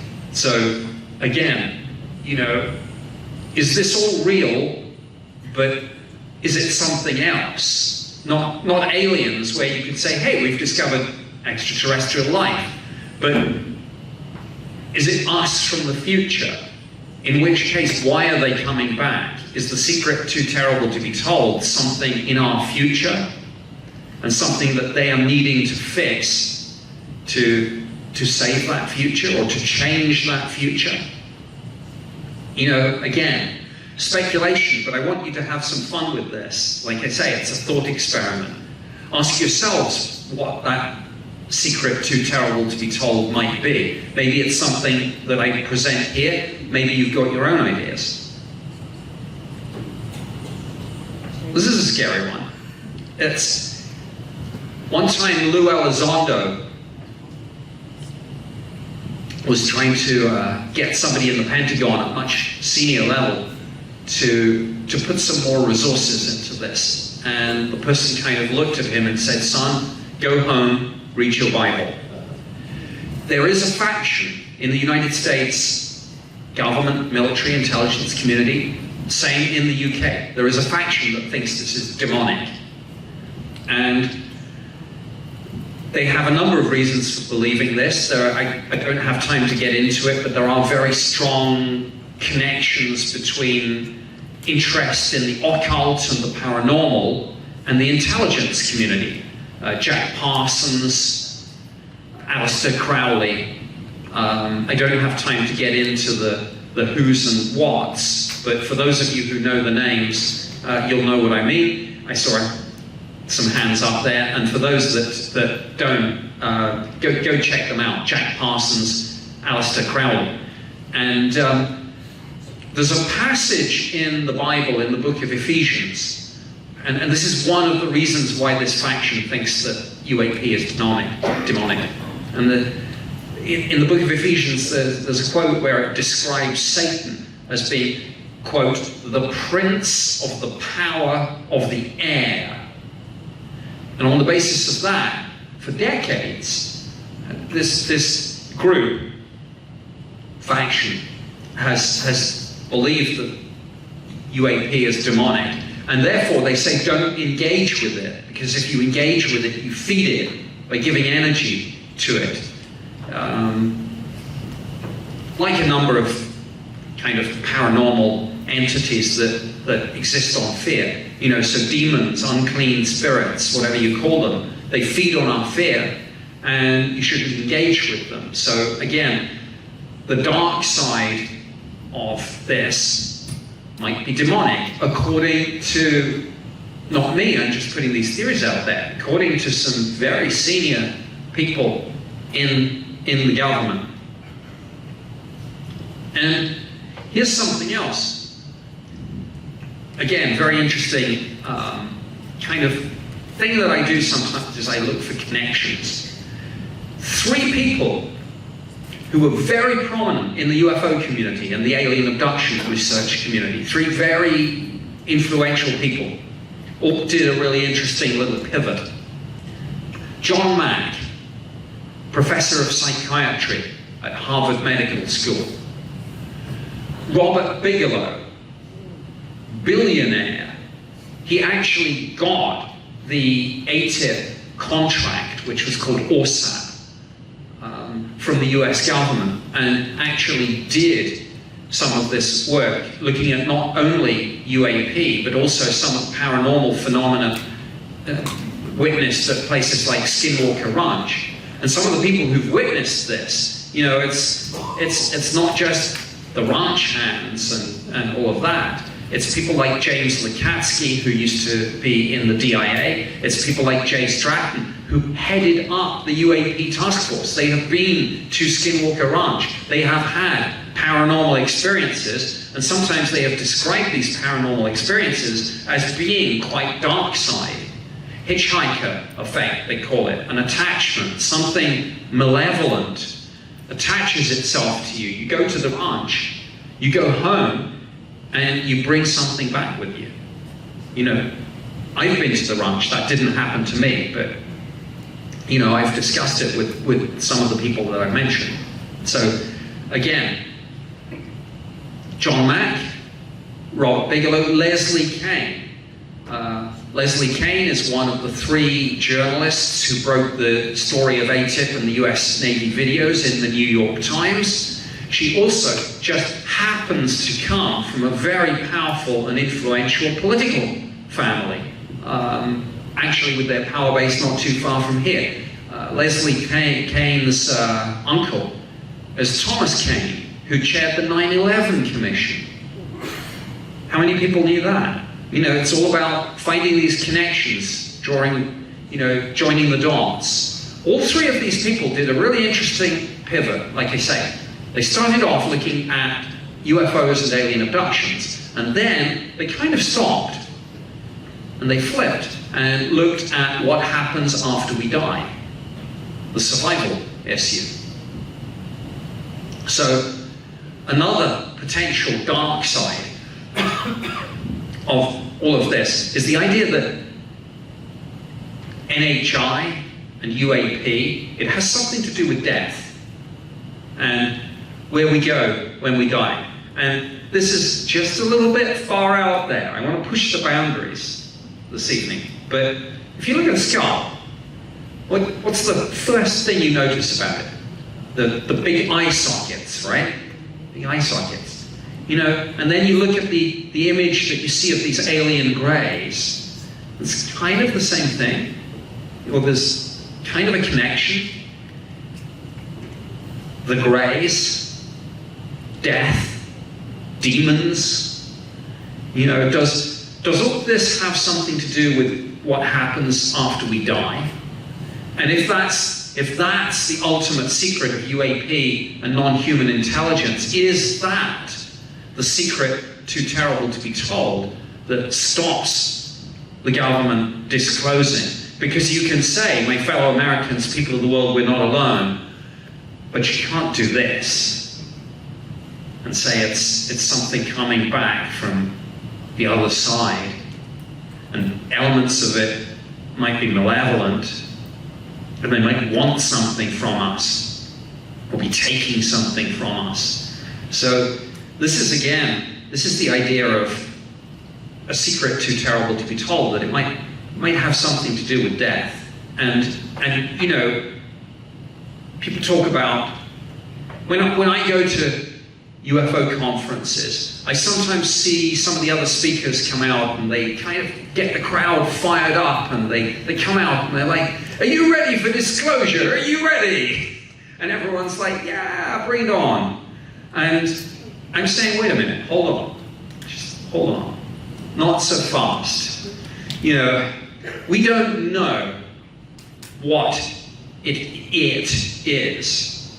You know, this presentation explored some possibilities, but they are just possibilities.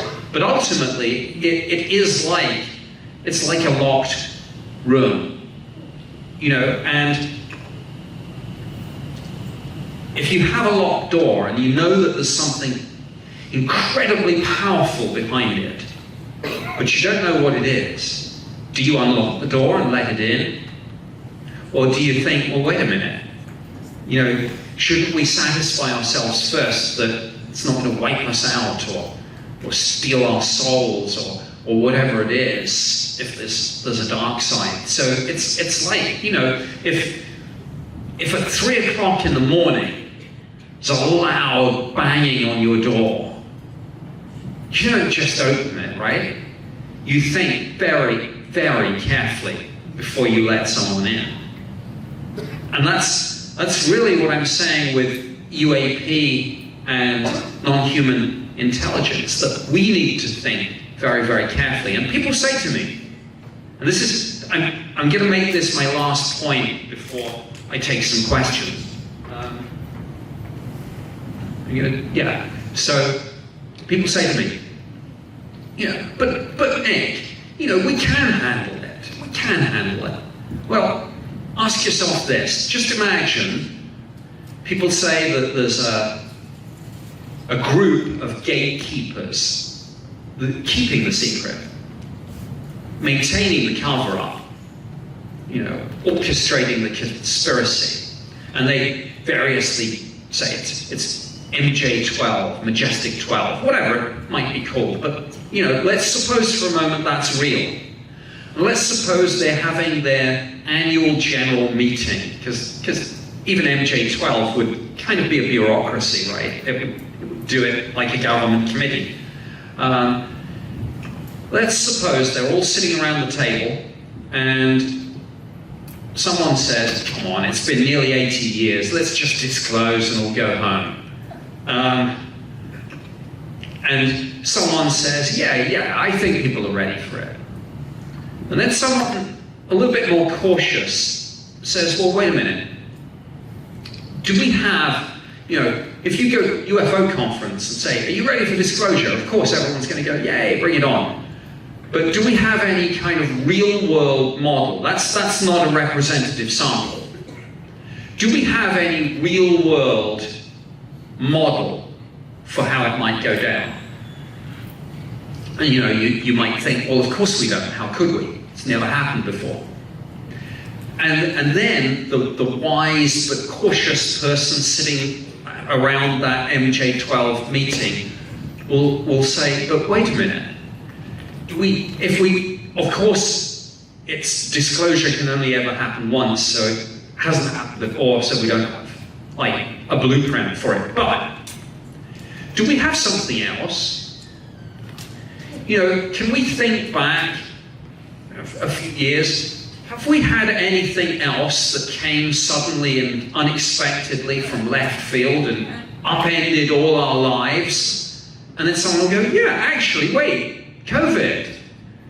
And then the person will say, and how did that go down? How did we deal with that? Were we all calm and collected?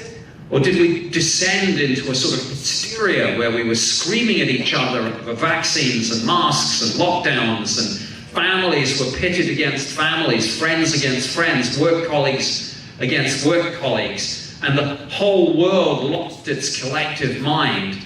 I mean, I won't get into the politics of COVID, but I mean, knowing what we know now, that, for example, with the school closures, turns out that a child was statistically more likely to die in a car accident on the way to school than of COVID caught at school. And yet, we shut down the world, and I tell you, the long-term educational and emotional development of children is a real ticking time bomb of COVID. And there are lots of other ticking time bombs too. I mean, personally, I'm a libertarian, so my kind of take on COVID was choose your own fear. Don't let the government choose your fear for you.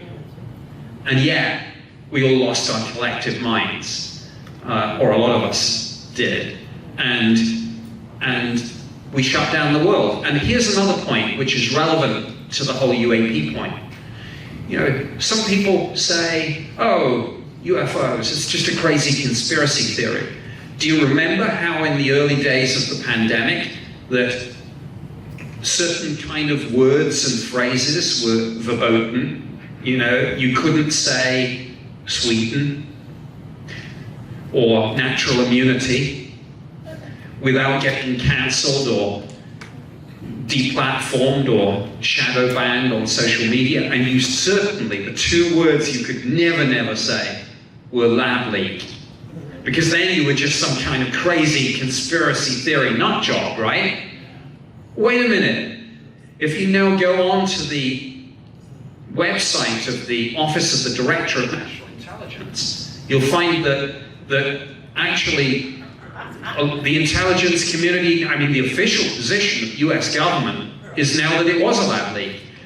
But the last detailed assessment from the Office of the Director of National Intelligence said some agencies, parts of the intelligence community thought lab leak, some thought natural zoonotic emergence, some didn't know. And yet, anyone who even said or suggested lab leak was kind of made out to be some crazy, you know, conspiracy theorist nut job. And by the way, the ODNI assessment was started under President Biden and finished under President Trump, so it's not even party political. So my point in mentioning COVID is twofold. Firstly, some conspiracy theories like lab leak, you start out being told that you're crazy, it's only later that you find out that you were right. And secondly, the way that COVID upended all our lives, whatever you believe about it, its origins, you know, whether all the lockdowns and masks and vaccine mandates and school closures and business closures and trillions spent, you know, whatever you think, wherever you fall on the debate about the rights and wrongs of all that, there's no getting away from the fact that it did cause, particularly in the early days, literal hysteria. And if we went kind of collectively mad for a global pandemic, which was hardly an unanticipated event, we'd had them before, we'll have them again, there were literally government contingency plans for them. And yet, if the world went so crazy so quickly, and I think we can all remember, you know, those early days, what on earth, pun intended, is going to happen if we get official announcement of an interaction with a non-human intelligence, particularly if it comes with a dark side? So I hope that has given you some food for thought. Thank you very much for listening.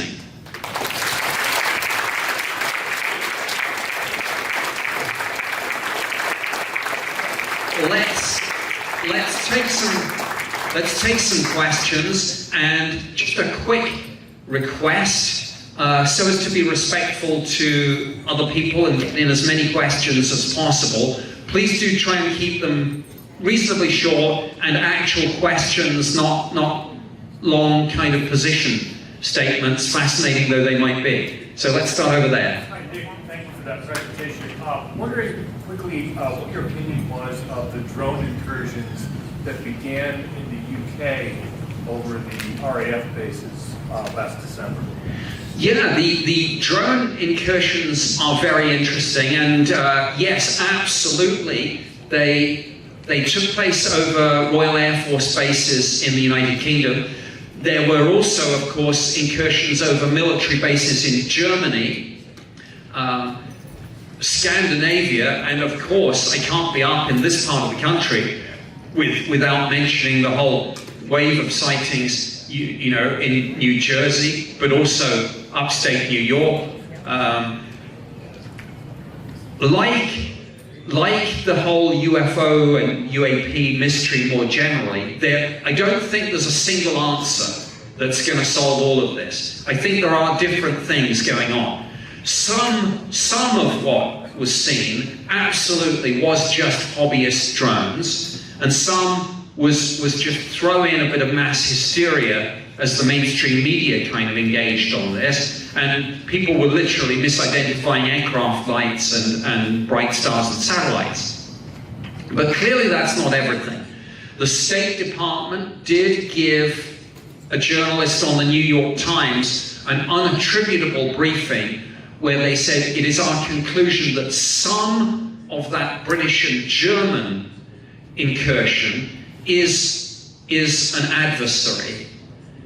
They didn't say which one, but in relation to the UK, it's no coincidence that those incursions really ramped up just literally a few days after the British government authorized the use of longer range munitions like Storm Shadow and said that Ukraine could use those not just against battlefield targets in Ukraine, but in strategic targets in Russia.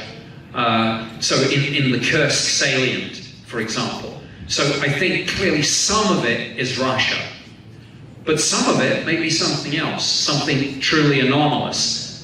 Because as I say, there's no single neat answer to this. Lots of different things are going on. And when President Trump was asked about this on literally the first evening, he said, I'll get an answer for you in 24 hours. Somebody then said FAA authorized drones, authorized research drones. And the answer was, well, wait a minute. The FAA a few weeks ago was saying we don't know what these things are.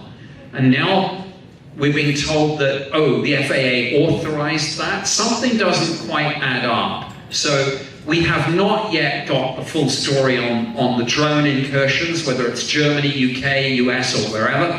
I hope that that will be taken forward as part of the wider congressional engagement. Around there. Do you know anything about reptilians? Reptilians. Well, obviously it is alleged that a number of civilizations are interacting with us, and people talk about the Greys, people talk about the tall Nordics, people talk about the mantis-like entities, and yeah, absolutely, people talk about the reptilians. It kind of ties in, I guess, with that fun little graphic of the alien and the dog. Not that that was a reptilian, but the idea that there might be, I think that's it. Yeah,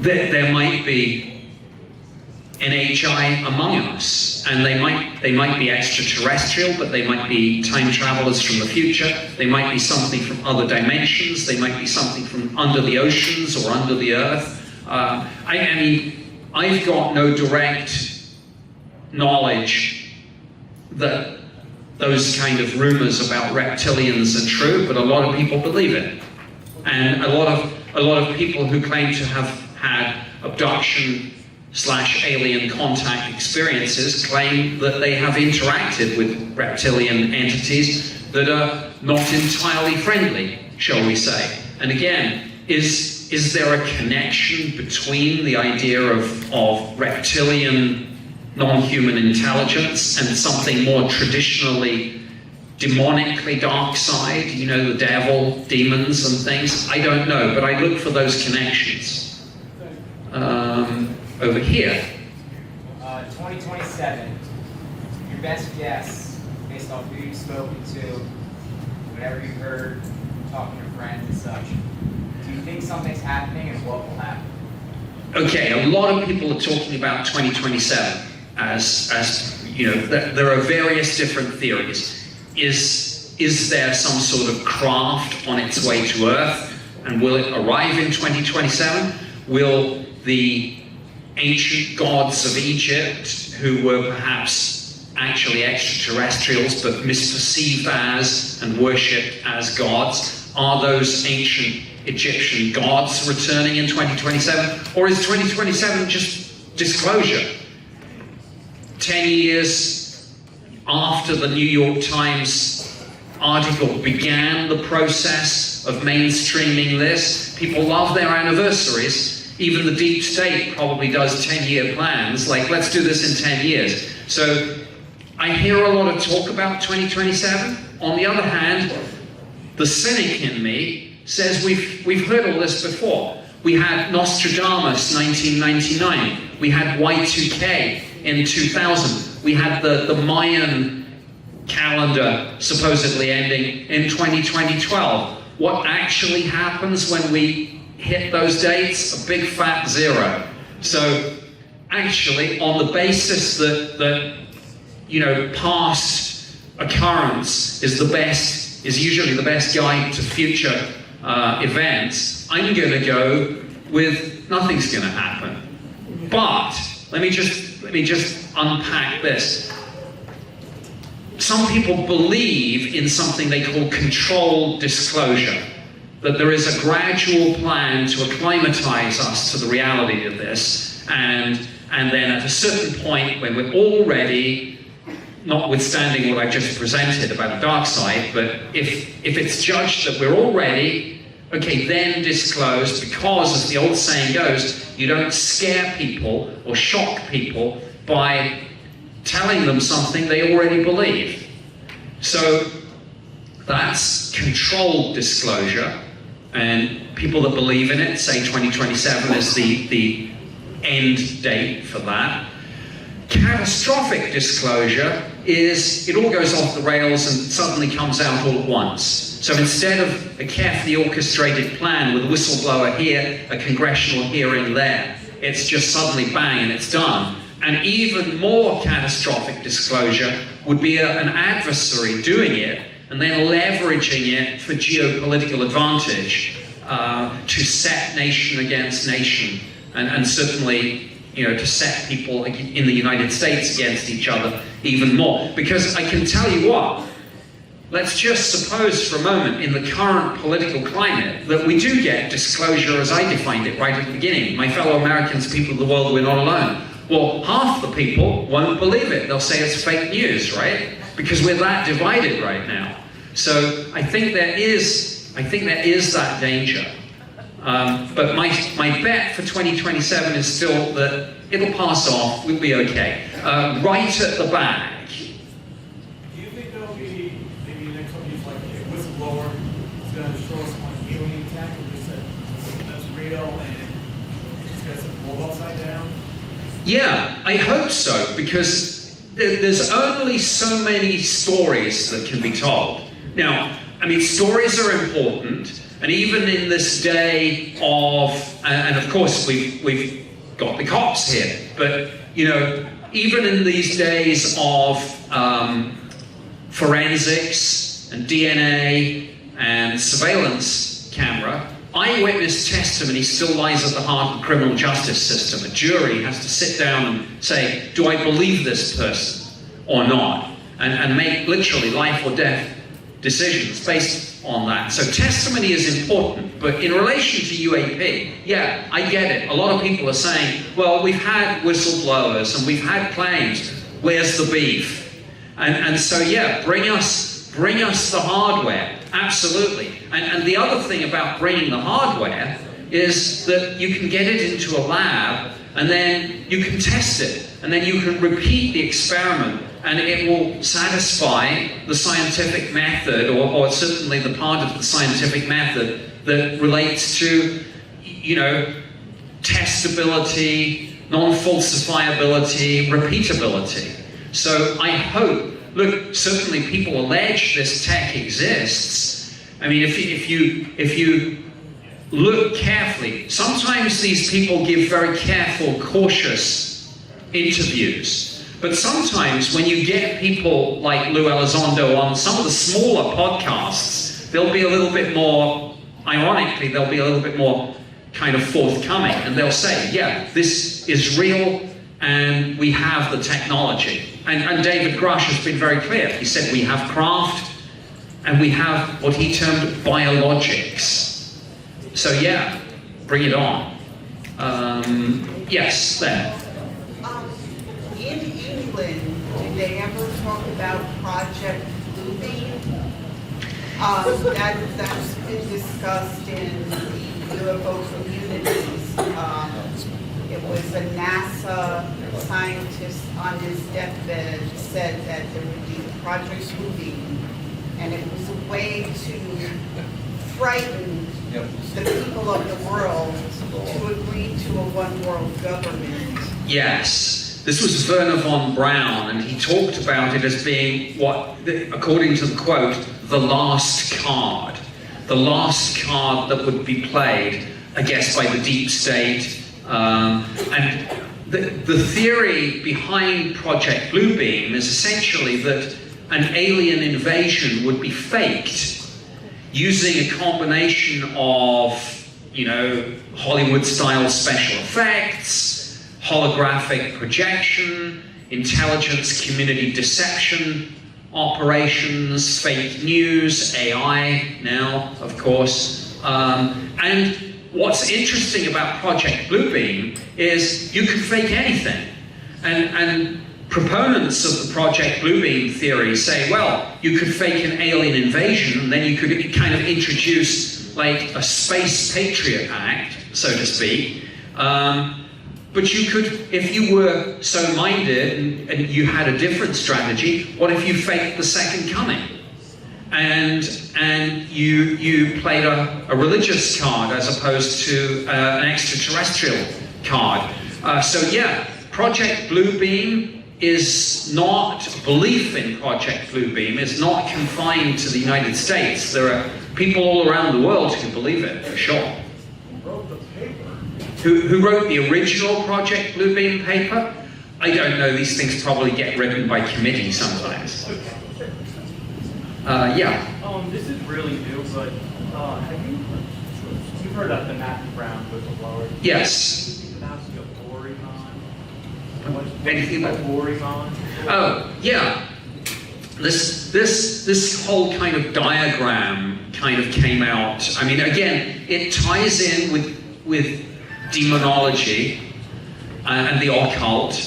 And I will say that I do find some elements of this narrative disturbing, because I think we've got congressional engagement, but I think we risk losing it if we go too hard on the whole occult thing. Because again, ask yourself whether you're Republican or Democrat, whether you think senior political figures like Marco Rubio or Chuck Schumer, they're comfortable engaging on UAP as when it's framed as a conversation about defense, national security, and flight safety.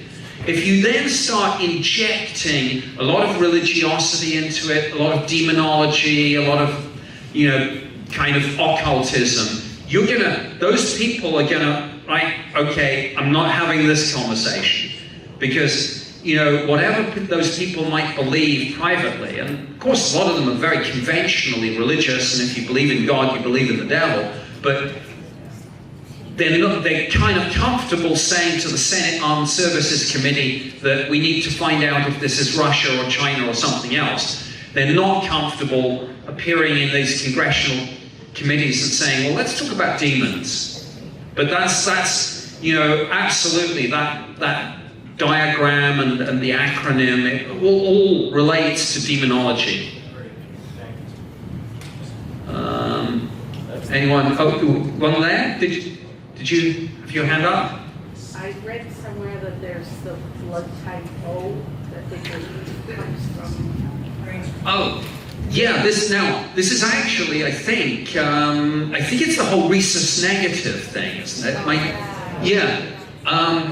Abduction researchers, and it's not my specialist area of expertise, but abduction researchers have noticed that a significantly higher proportion of abductees and experiencers than statistical chance alone should suggest are rhesus negative kind of blood type. I mean, there's obviously A, B, O, AB, and all that, but then there's the whole rhesus, positive rhesus negative thing. Very long technical story, but again, it is something that should be researched, I think, more closely by data scientists, statisticians. We should first of all verify that these claims are true, because it's, you know, anyone can say it's true, but we need to have the data and then run the calculation.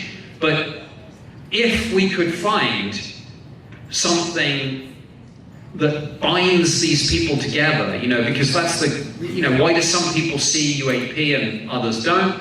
Why do some people, sometimes when you get a mass sighting, people literally see and experience different things.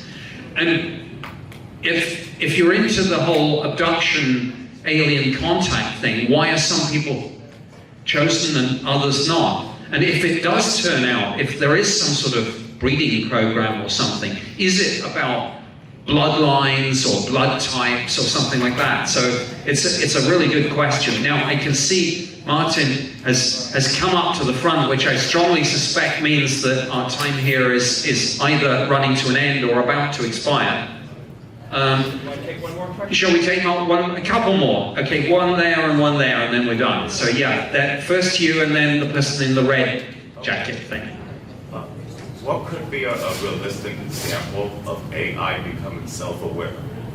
I don't think you could test it, because like I say, perfect mimicry of sentience is going to be indistinguishable from actual sentience. I mean, just being silly about it, you know, I can't tell that you are self-aware, and that you can't tell that I am. Maybe I am a humaniform robot, or maybe I'm just an illusion.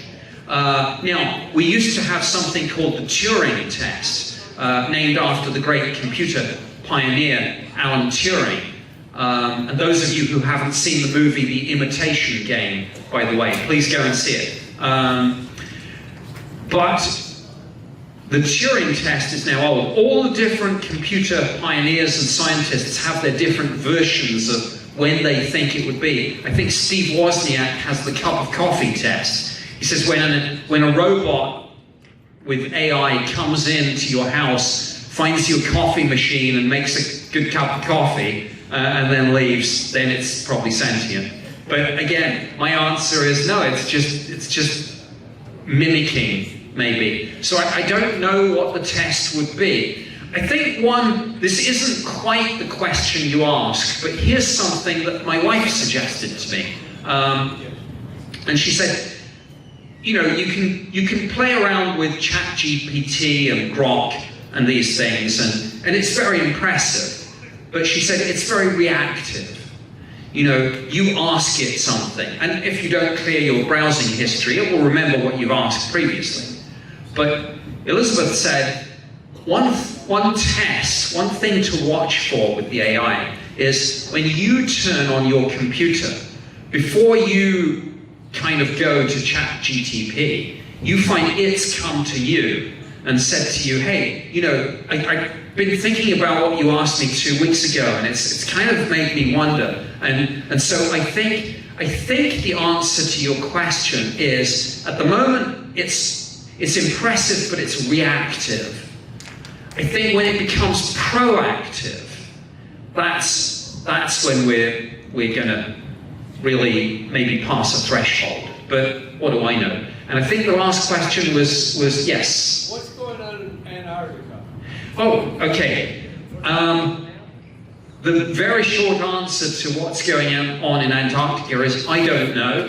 I know that researchers like Linda Moulton Howe have done a lot of work on that. She's got some whistleblowers that have come to her in her capacity as an investigative journalist. I don't know what's there. What I do know is that, you know, as the ice melts, you know, and as our kind of technologies get better, if there is something down there, we will find it sooner rather than later. But as you can probably tell from some of the film references that I've given in this presentation, I'm a little bit of a sci-fi buff, and for those of you who watch those sort of movies, you'll know what I'm saying. If you find something anomalous down in the Antarctic, think very, very carefully before thawing it out, because those movies don't end well. On that note, thank you very much. Great, Nick. Let's give it up for Nick. So just before, I want to mention something about AI here in just a second, but I also want to thank all the people down there, Mark D'Antonio, Mary and Rob, and Dave Rich, thank you all for your great talks tonight. And thank you all for coming. So just quickly, I just want to say that I do have a great interview with someone coming up on AI. It's very fascinating. And by the way, I've been following it, and this is really scary that an AI system was going to be shut down recently, and it blackmailed the person that was trying to threaten blackmail. I mean, this is getting really scary if you ask me. But anyway, Paul Hynek, J. Allen Hynek's son, I've interviewed about AI that's coming up. PodcastUFO.com, that's Friday. Check it out, it's a great interview. But I want to thank you all. Also, we need to thank Tosco Pizzeria, MTNM, Lance at the museum, Bill Skywatcher. Everyone, thank you. Let's give a big hand for everyone. Good night, everyone. Drive safely.